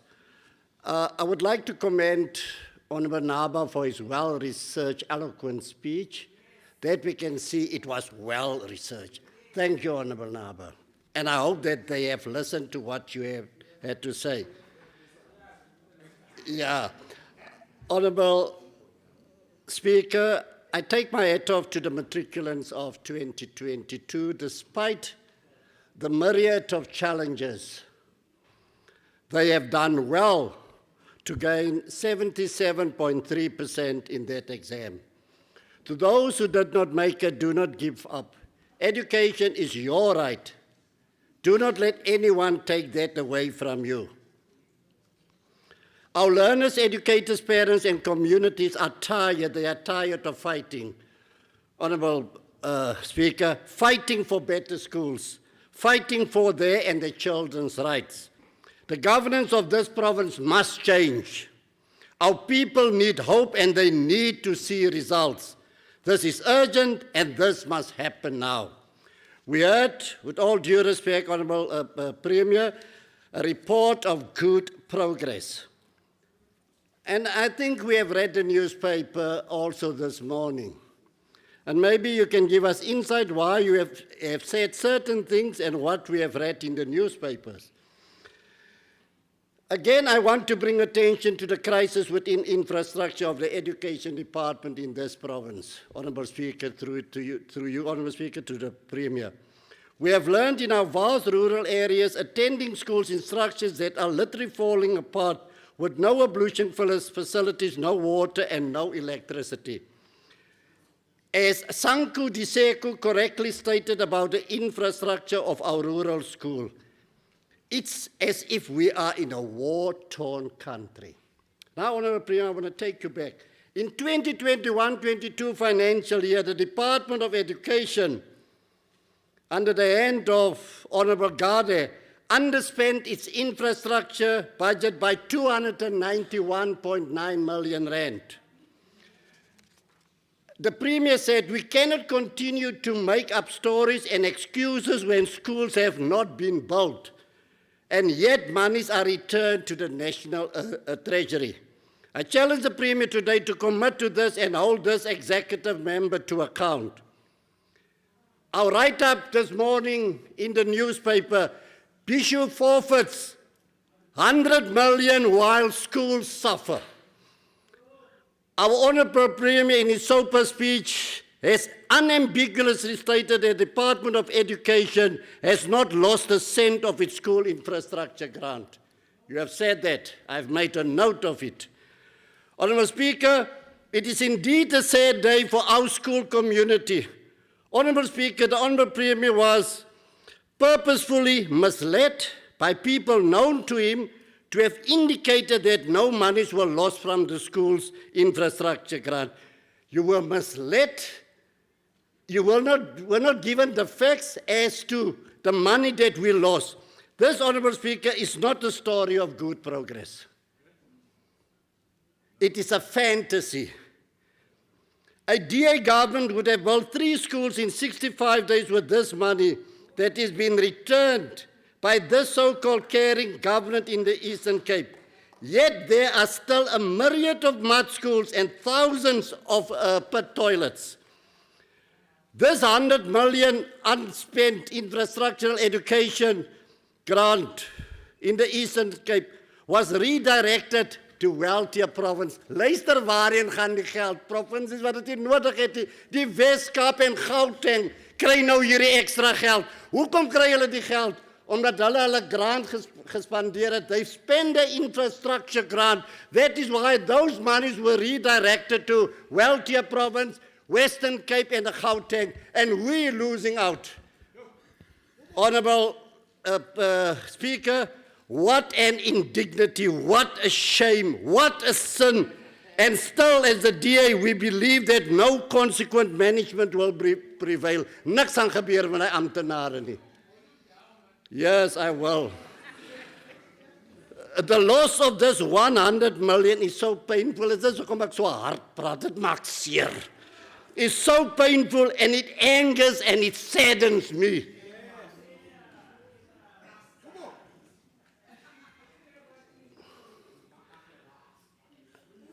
This, Honourable Speaker, have you a woord leer vandag, Honourable Dimasa? This, Honourable Speaker, synopsize a failed and uncaring government. In Klipplaat, where the SGBs are really fighting to have the officials coming to them to explain to them why they have such a huge shortage of teachers. They have written them, your officials in Klipplaat, in that district, they have promised those SGBs that they will visit them. Klipplaat is burning, though that small dorpie is closed, those schools are closed because they do not have enough teachers. That is not a story of good progress. I want to tell you all of this, Honourable Premier, so that you know what is going on in the Education Department. I'm looking forward to interact when the committee sits. Also, Honourable Premier, we are excited, Honourable Speaker, sorry, we are excited with the bachelor passes we got. Good, it's great. Honourable Member, you have only 2 minutes remaining. Oh, Fatherji. The bachelor passes we got. But are you aware, Honourable Speaker, through you to the Honourable Premier, that more and more of our schools do not offer mathematics? They do not grant our learners the opportunities to choose the best subjects. But then people come here and they smile from ear to ear, we got bachelor passes. But we are getting bachelor passes with lesser and lesser and lesser learners doing mathematics. And that is not acceptable. Honourable Speaker, to conclude, our children are dropping out of schools. The Honourable Premier has indicated they are looking at the dropout rate. I hope sincerely that you are not just looking and looking and looking. We want to know, Honourable Speaker, what this government is going to do pertaining to the myriad of children that have dropped out of school. When I was a school principal, I gave instructions to my class teachers to go and visit children who have been absent for 3 days. Nothing is happening in this province pertaining to dropout rate because this government is just saying we are looking and looking at the dropout rate. So how long are you still going to look? I thank you, Honourable Speaker. Thank you, Meneer Wolf. Thank you, Honourable Van Vieren. Quite an impassioned speaker, as always, energetic. Honourable Lobishe from the ANC. Oh, you're from this side. I'm just looking from this side. Honourable Lobishe, your 13 minutes starts now. Thank you, Honorable Speaker. Good morning to you. Good morning to the Honorable Premier, to the Honorable Executive, HODs, members, honorable members in the House, and the House at large. Good morning. Oh, it's afternoon. Okay, good morning this afternoon. Honorable Speaker, allow me to first say kunqaba membership ye ANC second. It's a pity that Honorable Banga, sorry. It's a pity that we've done away with floor crossing. We would have made him to join the ANC because he was just here to display how he still idealizes the ideology of the ANC and the scholars that the ANC subscribes to. So, membership ikona, Honorable Banga, we can give it to you after the House. As well, I also concur with the fact that what he has been raising, that the removal of useless mayors must be done by the Premier. He must start with Honorable Odendal in the Nelson Mandela region, where he has failed to spend grant funding. He was given 334 million. He only spent 66 million. Honorable Lopishe, Honorable Banga, you do not want to be put out of the House. Yes. No, Honorable Stevenson, as long as I don't hear you. Because I can hear the advice you are giving the Honorable Member. I don't want to hear you. Thank you. You may continue, Honorable Lopishe. Honorable Speaker, it is the truth and facts that a DA-led municipality has failed to service its people in the Nelson Mandela municipality. So when DA starts to analyze municipalities, it must start with its own, wherein our people have been deprived sanitation and water with a grant of 102 million given to the municipality. They have not spent the grant. They have not spent the grant on water, 18 million. They have not spent 11 million for public health services. For cleaning, if you go to Nelson Mandela, it's dirty under DA government municipality. They have also failed to also govern better. Meetings are called abruptly so that the same fairness in governance and proper representation is made by all parties. What he is asking in this House, which we are practicing, because all parties are represented in all committees fairly. When we go out to communities, there's fair representation of all parties. So we are not sure where is Honorable Banga leading when he is saying there's no representation of parties. On the issue of investment, we can't come here and denounce that there is no progress or investment going on in this Eastern Cape of ours. Your Aspen, your Kucha investment, and also N2, that has been under construction, where massive jobs have been created. So it can't be that we are going to sit in our little corners and only come here with a narrow thinking and say and denounce everything that is happening under our own watch. Honorable Speaker, allow me to get shortly to what I have been preparing for on the on GBV and crime. I want to applaud our president for starting for declaring GBV as a pandemic in 2020, and also with the laws that have been passed so that all of us are able to be protected. Your criminal law on sexual offenses and related amendment bill, criminal law and related matters amendment, and domestic violence amendment bill. All those were efforts by our Honorable President to eradicate GBV in our society. But we come here highly disappointed that it is still an order of the day, and it is also abnormal to be faced with the reality that our women are still in a society where they are scared to to move around on certain times, and they are still faced with GBV when there are laws put in place by our caring government of the ANC. We therefore call upon the society to agree and build a social compact with the government of the ANC and all structures that are on the ground, so that we are able to run our society in a manner that eradicates and also respects the right of all those who are living in the country. Honorable Speaker, the African National Congress-led government is committed to a crime-free, corruption-free, highly ethical society and a government that is accountable to its people. However, crime is a societal matter, therefore government cannot be able to fight it alone. We note the continued use of illegal firearms, explosive and other ammunitions in the commission of violent, syndicated and organized crime. This has been worsened by an increase in the gender-based violence and femicide that is more dominant in the rural areas.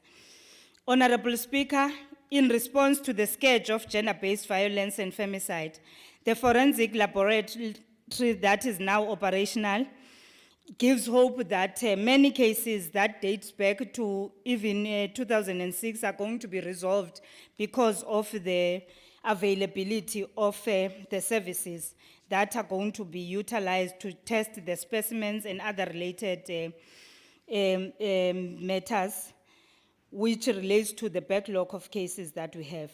Moreover, we are doing all the best of our ability to ensure that GBV victims and survivors access victim support and shelter services. We commend the Premier for also identifying areas that are going to receive Tutuzela centers in his State of the Province address.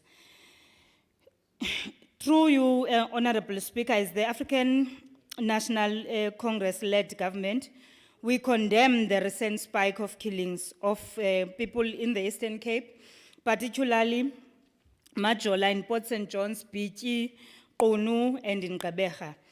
This is a serious concern. We rely on concerted effort by government and the police, community members, and social organizations at large to manage and eradicate this scourge. Working together, we can dismantle crime in our communities. We also want to share and also plead with Parliament to consider the amendment of the Constitution on Section 37. Section 37, 3 of the Constitution states that every accused person has a right to a fair trial, and subsection 3H, the right to be presumed innocent, to remain silent, and not to testify during the proceedings. However, we've noted that there's abuse of this section, such that perpetrators get away abusing the same section. So limitations that are within this section must be considered for amendments.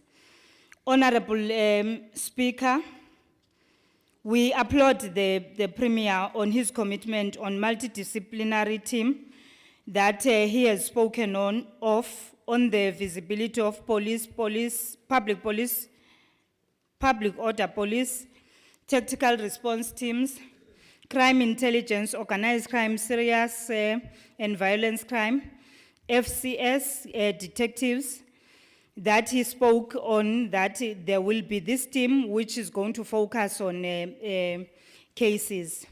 This multi-skilled team is meant to provide a holistic approach and quick response to cases.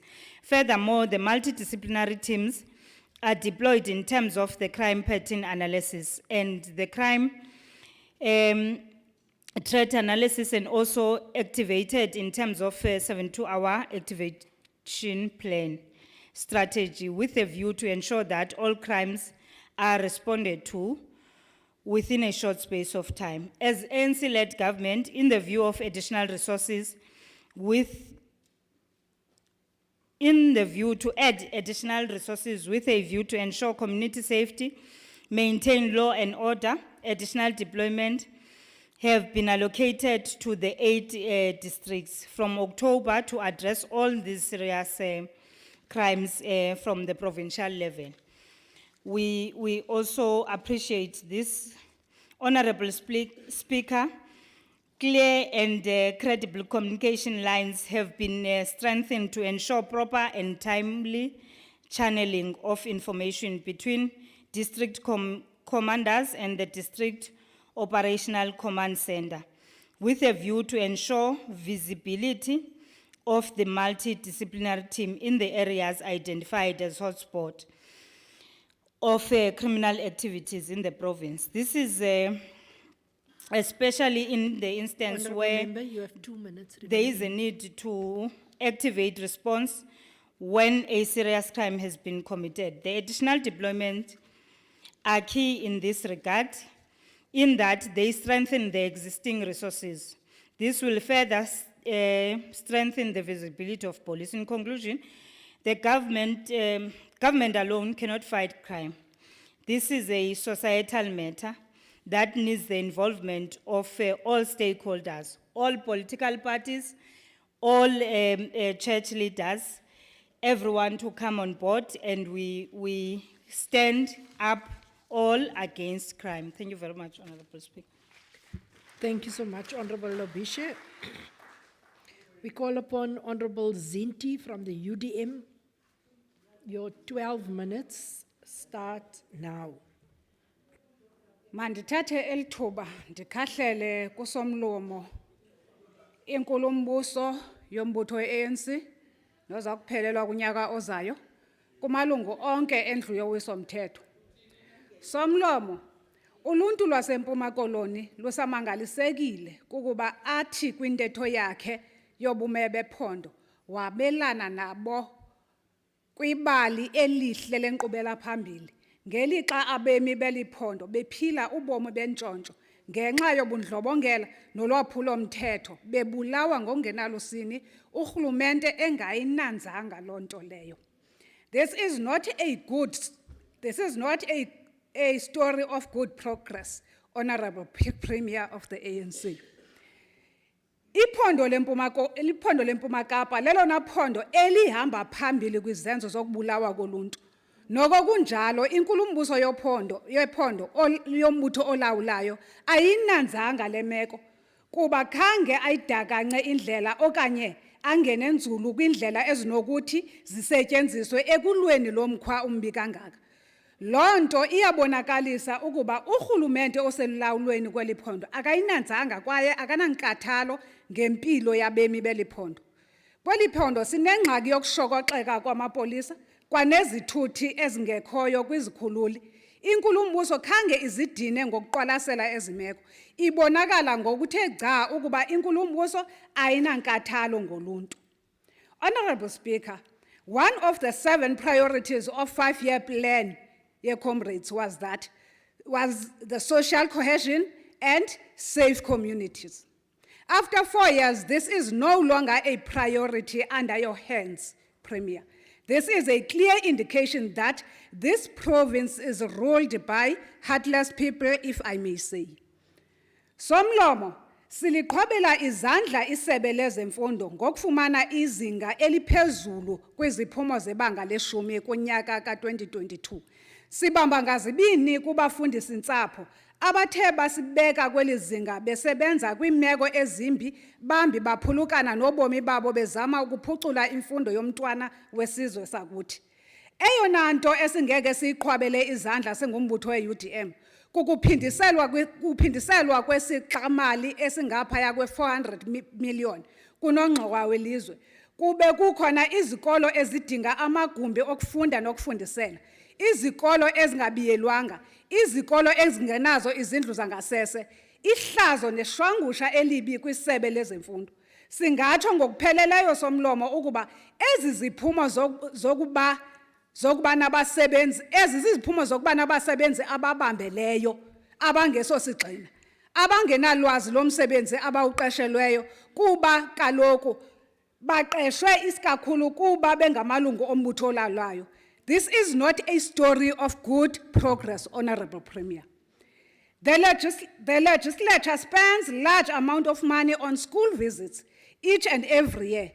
We took resolutions, but those resolutions were never implemented because the HODs in education knows very well that there will be no consequence management. Ngoba kaloku zi-card redeployment. Honorable Speaker, indlela zeliphondo zikwimeko enganyamezelekiyo. Zibangela abantu bangakwazi ukufikelela kwinkonzo kwangexesha. Imingxuma eyenza ingozi ezimasikizi kwindlela zethu phofu nakwezi ezigqiba kwenziwa kuba nazo azikho semgangathweni. Okokuba ungazinika ithuba ukhe uyobona laa ndlela esuka eWillow Vale edolophini isiya eDwesa inemigodi bandingayibiza kakuhle kodwa kuthiwa yokhiwe. Inkulumbuso ithi abantu mabanyamezele. Kuzawude kube nini? Kunini ethembisa ukulungiswa kwendlela okanye nilinde kude kubekho umphathiswa wezemingxuma? Kwa indlela ezikhankanyiweyo inkulumbuso kwintetho yakhe azinokwazi ukumelana nomthamo wezithuthi ezisebenzisa indlela zethu. In conclusion, Honorable Speaker, xa utata uNelson Mandela wayesithi, I quote, "We can change the world and make it a better place. It is in your hands to make a difference." Close quote. He was not aware that his province will never be a better place to live. It tends to be the survival of the fittest province. As the UDM, we are totally against the State of the Province address, as it is just repeating the same song, trying to attract the attention of the Eastern Cape Society, of which he has dismally failed. Kuyabonakala ke somlomo okokubana lo rhulumente usefelishile kakade. Sibona ngezenzo and abantu bazozibonakalisa nanku u-2024 esiza. Enkosi somlomo. Uphi uMahlathi? Thank you, Honorable Zinti from the UDM. You have saved us some time. Honorable members, we will now break for lunch for 45 minutes and we will return 1340. Yeah. I hope I'm correct in that, the time, but it will only be for 45 minutes lunch. Yes. I'm still sitting. I see Chief Whip has already stood up.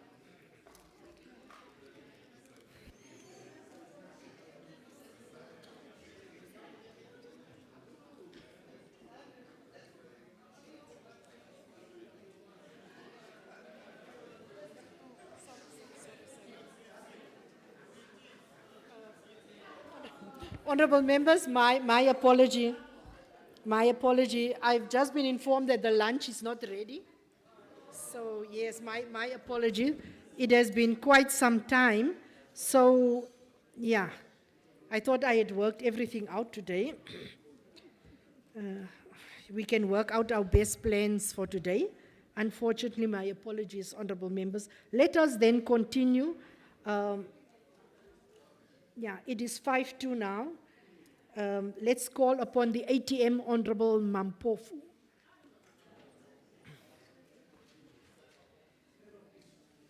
As soon as I get an indication, honorable members, yes, I will then indicate. You may proceed, Honorable Mampofu.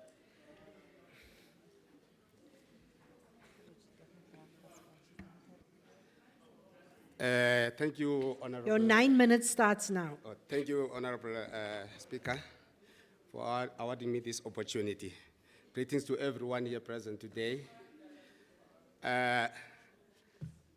I'm here representing the African Transformation Movement, which you all know is a peace revolution. I always repeat this one because it is core that each and every South African must understand.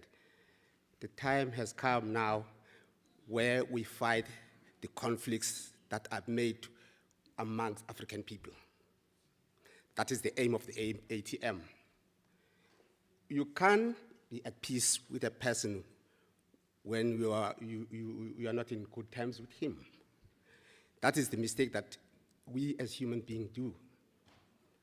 As African Transformation Movement, we are very humbled to represent the people of this country, and especially Eastern Cape. One of our colleagues has just alluded to the fact that we are called the home of legends. And that statement doesn't speak to the situation that we are facing in our province. If we are the home of legends, economy must talk to that. If it doesn't, it's just storytelling, which will have no impact to the social life of the people. We are trying by all means to restore humanity, because it is through humanity that things can change in this country and in this province in particular.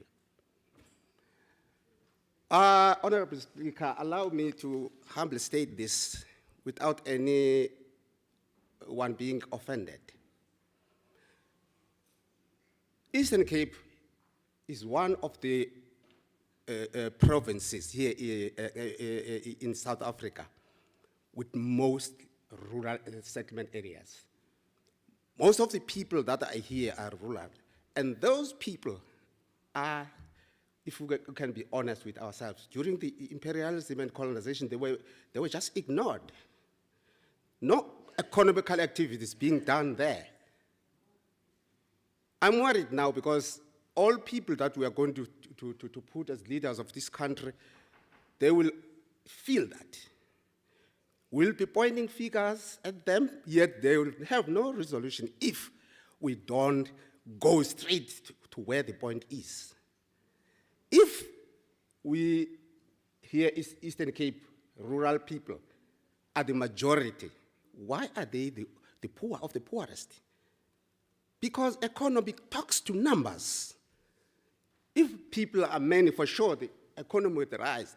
It means there's something that we might be not interested to talk about. Maybe the mistake that we are doing, because we are put in a way where when one makes a mistake, we find a state where we point finger at him. But we all learn from mistakes. We need to rectify what was a mistake. I always say this, it was a mistake that our forefather did. When neighbors were coming or visitors were coming, visiting us, we tended to fight them instead of coexisting with them and try ways to live together as human beings. Now we have turned to be a state of what the Honorable Ven was talking about, the law of the jungle, where the fittest survive. This is not the case with human beings. We are a human because someone else is a human. We need to have humanity. You can build the economy, premiers can come and go, try to build as the one is trying to do now. But without humanity, there's nothing that you can achieve. Because we're gonna destroy all what we have already done. That's why you hear of all these conflicts. I'm looking, as I was listening there, I was listening to our Honorable MEC of Police. You can feel he's a humble person. But the situation that he's faced with, yes, that is the truth. But the situation that he's faced with. Amen, brother. God bless you. Is not conducive for his character. You can try, because the root cause of what we see as crime here in Eastern Cape and South Africa is because of ignorance that is being taken. We don't take care for the poor people. Once you don't take care for the majority of people, you impoverish them, you are creating crime. So you're creating a burden for such good characters. I sometimes feel touched when he's speaking. You see, I've got a case in my constituency where there is a school, and next to the gate of the school, there is what we call this sheep tavern. And people are running this business in front of the gate of the school. So they are targeting them exactly where they stay. And they're not empowered to voice out that as human beings. It is inhumane. And as long as we continue with such behavior, there will be no peace in our land, and there will be no peace in our lifetime. And when there is no peace, you have got 2 minutes remaining. when there is no peace, there will be no development. Experts may come and go with all their expertise, but nothing will happen. That's why, as African Transformation Movement, we appeal to all Africans, all South Africans, irregardless of which political party you are. Let's come to our senses now. Our country is collapsing. It's worse with our province, Eastern Cape. We might be quoting the legends, the likes of Mandela, the likes of Oliver Tambo, but it won't help. As long as we cannot execute what they sacrificed for. Allow me, Honorable Speaker, before I finish to say, Eastern Cape people are about to lose hope if we're not taking things serious. We are busy with these divisions, black-on-black violence programs. We must try by all means, whether we like it or not, we must try and rectify that. In those words, thank you, Honorable Speaker. Hayi ndiyaguquka, shame. Thank you, Honorable Mampofu. We now call upon the ANC Honorable Mvoko.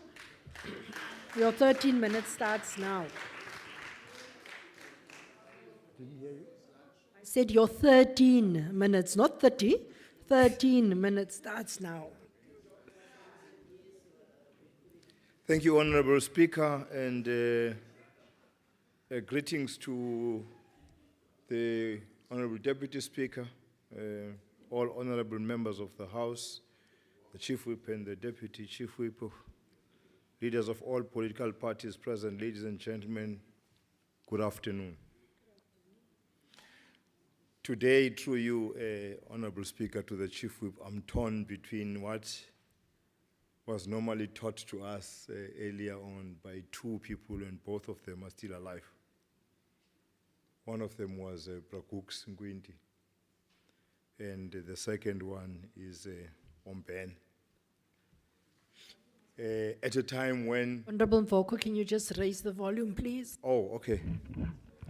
At a time when the country was in turmoil, many of us would want to retaliate in the same manner that our detractors would have actually, should I say, made us to, want to retaliate in that fashion. And Omben, one of the things he would say then, he was very fresh from Robben Island, he would say, they are not your teachers.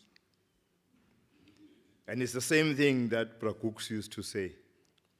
Whenever you want to respond to a situation, he would tell you that your detractors are not your teachers. So I'm torn between moving away from that, but also trying to say what I wanted to say. And today I'm forced to compromise that. Because some of the issues that are raised, you have to behave in that fashion, even though they are not our teachers as the opposition. And I was listening to the underspending on the Department of Education. In actual fact, through you, Honorable Speaker, to Honorable Zindi, it's 100 million and not 400 million. Yes, it is true, it was 291 at some point, and now it is a 100 million. But we must also understand that that is the reason why the Premier, in his speech, indicated that there is a need for an infrastructure command council. It was an acknowledgement that we need that agency. Precisely because if you look at the Department of Education, in its core mandate, it is performing well. That is why the intervention. I think it must be taken in that spirit, that there is an acknowledgement that there is a deficiency on the non-core. And then therefore the intervention should be what the Premier was saying. We need to look at something that is going to rescue. Remember, at some point in time, we applied to the Department of Basic Education to have all their funds redirected to public works, if honorable members could remember in this house when we reported. But unfortunately, it was denied. And the Department of Basic Education said, no, we're not going to allow you to do that. It must be done through the Department of Education. So I think it's important that we understand that the 100 million is unacceptable when it comes to under expenditure. But I think we must also look at the circumstances around it and what are the interventions that we are planning to deal with that matter. And how I wish someone could feel for Honorable MEC Gade the same way Honorable Mambofu feels for MEC Ngat.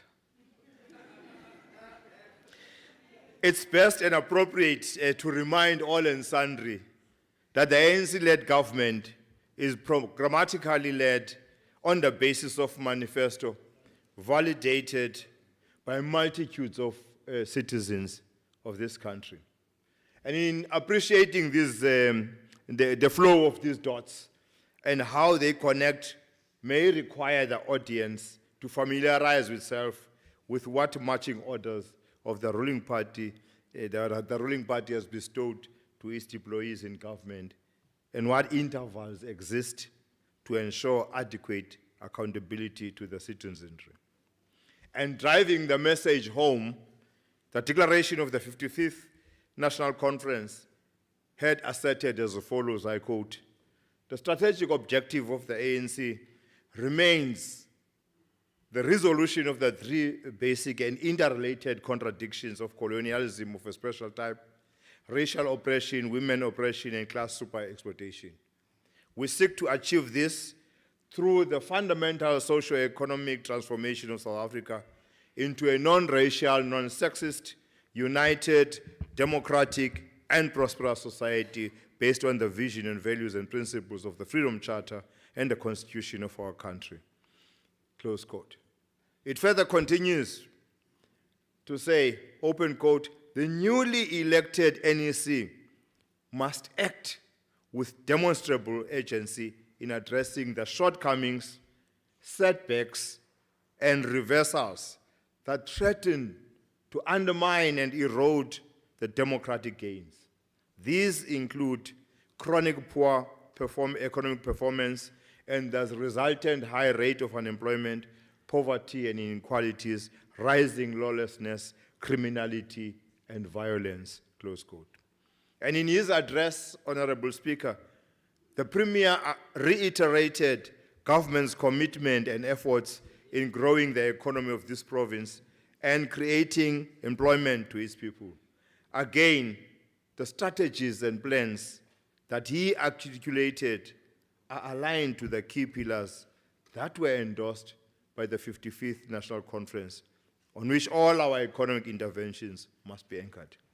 And these include, but not limited to, accelerating the implementation of the Economic Reconstruction and Recovery Plan to advance, amongst other objectives, increased infrastructure investment, improved energy security, and wider access to improved data services. 2, expanding investment in infrastructure to improve community access to basic services. That's why I referred to earlier to the agency and the intervention that is necessary to improve our performance when it comes to in infrastructure. Strengthening industrial policy interventions to support the growth and expansion of the manufacturing and service sectors. Prioritizing youth employment across all areas of intervention so that we can ensure productive opportunities for black people, women, and young people in particular. And lastly, providing access to land with the aim of unlocking farming and agro-processing opportunities and employment in rural areas and transforming apartheid spatial geography in urban agencies. To respond to challenges of youth unemployment, energy, road infrastructure, and low performance of sectors of great potential as springboards of recovery and growth, the provincial government has prioritized execution of a mutually reinforcing portfolio of catalytic interventions that will produce public goods and services to sustain rapid socio-economic growth. And the successful implementation of such a catalytic portfolio must comply with set design criteria, which include all interventions must individually and collectively contribute to achieving quantifiable targets. Targets would have to be realized within the remaining days of the sixth term and demonstrate measurable impact. Interventions must be mutually reinforcing and support the attainment of portfolio and project targets. And portfolio interventions require the rapid deployment of resources that drive measurable impacts. Adequate and efficient portfolio management capacity and elevation of resources to the highest level of constraint are required to achieve measurable impacts. Now, the Provincial Economic Development Strategy is under review to strengthen support to priority sectors whilst enabling the industries in the prioritized sectors of economic growth, job creation, and poverty reduction.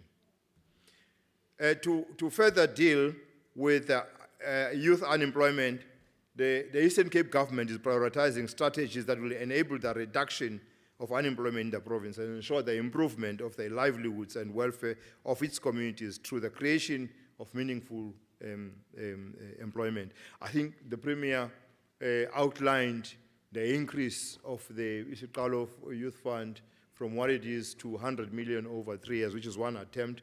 The intention of the EPWP to be capacitated to vocational skills and training, and the skills development and artisan programs, partnering with CETAs, TVETs, etc. Also the township and rural economy support. In addition to this, there will also be the skilling and reskilling of the unemployment through the UIF labor activation program funding, which focuses on the sectors such as ocean economy, agriculture, textile, printing, etc., etc.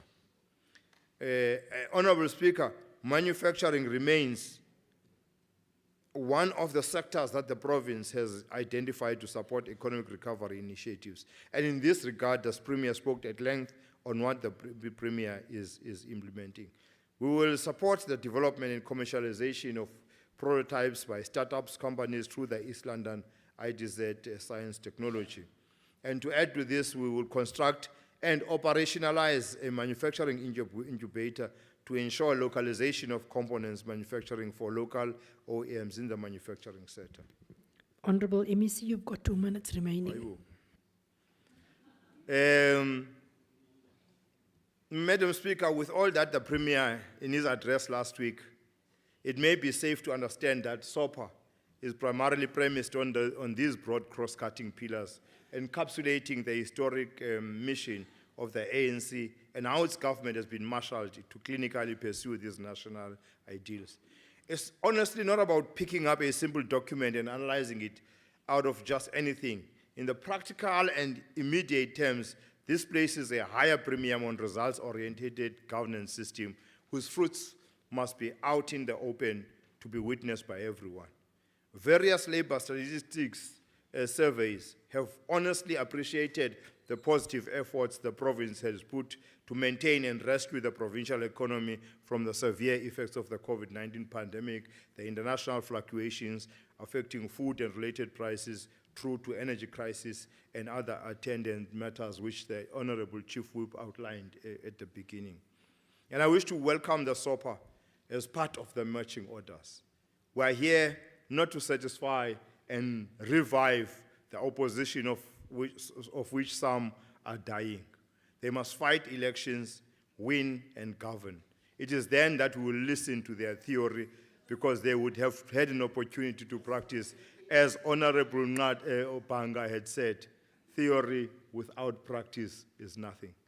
Those who have taken an honest, productive moment to study the SOPA shall realize that playtime is long over, and this sixth administration has consistently been consolidating its business from day one it assumed office. I thank you, Honorable Speaker. Thank you so much, Honorable MEC. Thank you. We call upon the DA, Honorable Stevenson. Your 8 minutes starts now. Thank you, Honorable Speaker. When the last honorable member was ushering these profound words of we must fight elections and win, I remember the last time I saw him, and that was in Somerset East last week.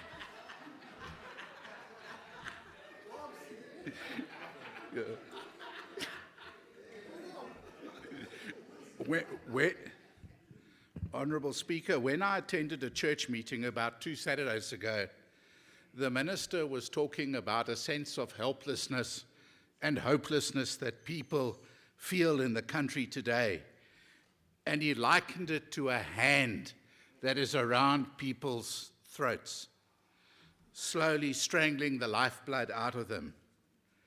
And in my mind, I had a very vivid picture of that hand and the names of each finger that is slowly cutting the hope we have for our future. One of those fingers on that hand was cadre deployment, and we know how that has led to state capture and how it has hollowed out the state's capacity. The second finger had failed municipalities written on it. Those failed municipalities who can't deliver services effectively. The third finger had ESCOM written all over it, and how the best electricity generator in the world in 2000 has now become a very faint, or should I say dark shadow of itself. The fourth finger I saw had the name of slacktivism written on it, where mediocrity prevails and where people are just too slack to go the extra mile to deliver services. And then the fifth finger that stood out for me had blood on it, and on it was written the words crime.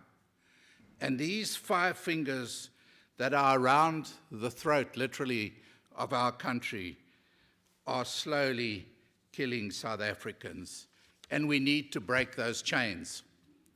The latest quarterly crime statistics for October to December 2022, released on the 17th of February, show how a tidal wave of violent crime continues to sweep through our province, fueling a climate of fear, heartbreak, and sorrow. And behind these bloody statistics lie broken families, orphan children, brutalized women, and hunger due to the loss of breadwinners. These statistics show that the murder continues its upward trend. The Eastern Cape has the highest per capita murder rate in South Africa, jumping from 19.7 in the last quarter to 22.5 per 100,000. 1,501 people were slaughtered across the province in the last quarter compared to the same period. 7 of the Eastern Cape police stations are now in the top 30 for murder in the country. The spike in mass killings is a horror story as well. These figures are expected to jump even higher in the next quarter as the recent spate of mass killings becomes recorded in the statistics. The war against women continues unabated, with 2,100 rape cases reported over the 3-month period, a 9.3% increase. And what this equates to is roughly every hour, one woman is raped in this province every day. One woman every hour, every day. Carjacking has increased up to 46%, with KwaZulu, New Brighton, Motherwell, and Kwadwezi as the provincial hotspots, likewise with truck hijacking in Nelson Mandela Bay. Also, robberies at residential properties are up. People are not feeling safe, even in their own homes. Now, the Premier announced various new police resources to the province and task teams, which I welcome. We all welcome it. We want to see better police resources in the Eastern Cape. But you know, this morning I was informed that since Thursday afternoon, there's not a single flying squad vehicle in Gqeberha that is operational. The flying squad has been turned into a walking squad. So what we need is really a big shake-up when it comes to police vehicles in the Eastern Cape. And the Honourable MEC, I know, is aware of it, and his department is looking into it. And let me say this as well, I welcome the fresh approach of the MEC for community safety. It's much more interventionist, and we want it bearing fruit. Honourable Speaker, when we look at the Western Cape, and I'm mentioning this now, they have a program where they appoint, in conjunction with the City of Cape Town, what they call LEAP officers, Law Enforcement Advancement Plan. There are now 1,200 women and men involved in this program that have been recruited, trained, and deployed to communities. And this is a progressive act, Honourable Vena. This is a progressive province, not a backward one. In the 2021-22 financial year, the murder rate in the Western Cape now has the lowest increase of all the provinces, only at 6.8, compared, say, to the Eastern Cape at 18.7 or Gauteng at 36.6. And the result of the appointment of these LEAP officers has made Honourable a difference. Stevenson, you only have 2 minutes remaining. Has made a difference in certain communities. So, for example, in the second quarter of 22-23, Guguletu down 16.2%, Khayelitsha 9.4% down. But in our province, particularly in Nelson Mandela Bay and Mthatha, people are living in fear of being gunned down by hitmen. And we need to come with a new approach. Through you, Speaker, to the Honourable Premier. We cannot rely on SAPS alone. They simply don't have the resources. We need new ideas. Besides getting the guns off the streets and improved crime intelligence, we need to utilize technology such as CCTV cameras that were mentioned earlier on, drones and ShotSpotter. We need to bring back the Scorpions. Before they were done away with 10 years ago, they had an 80% success rate in dealing with organized crime. And we need them to break the construction mafias, get rid of the hitmen and transport mafias. More than that, we need fundamental reform of policing powers, more devolved to the province. We need to take the hand off the throat of the people in this province and break those fingers. The voters of this province have a clear choice between the liberal democracy of the Democratic Alliance with power to the people or the socialist kakistocracy of the ANC. That is a Greek word meaning government by the inept. Thank you, Honourable Speaker. Thank you, Honorable Stevenson. I have been informed now that lunch is ready and we will then therefore break for 45 minutes and return to the House. Thank you so much.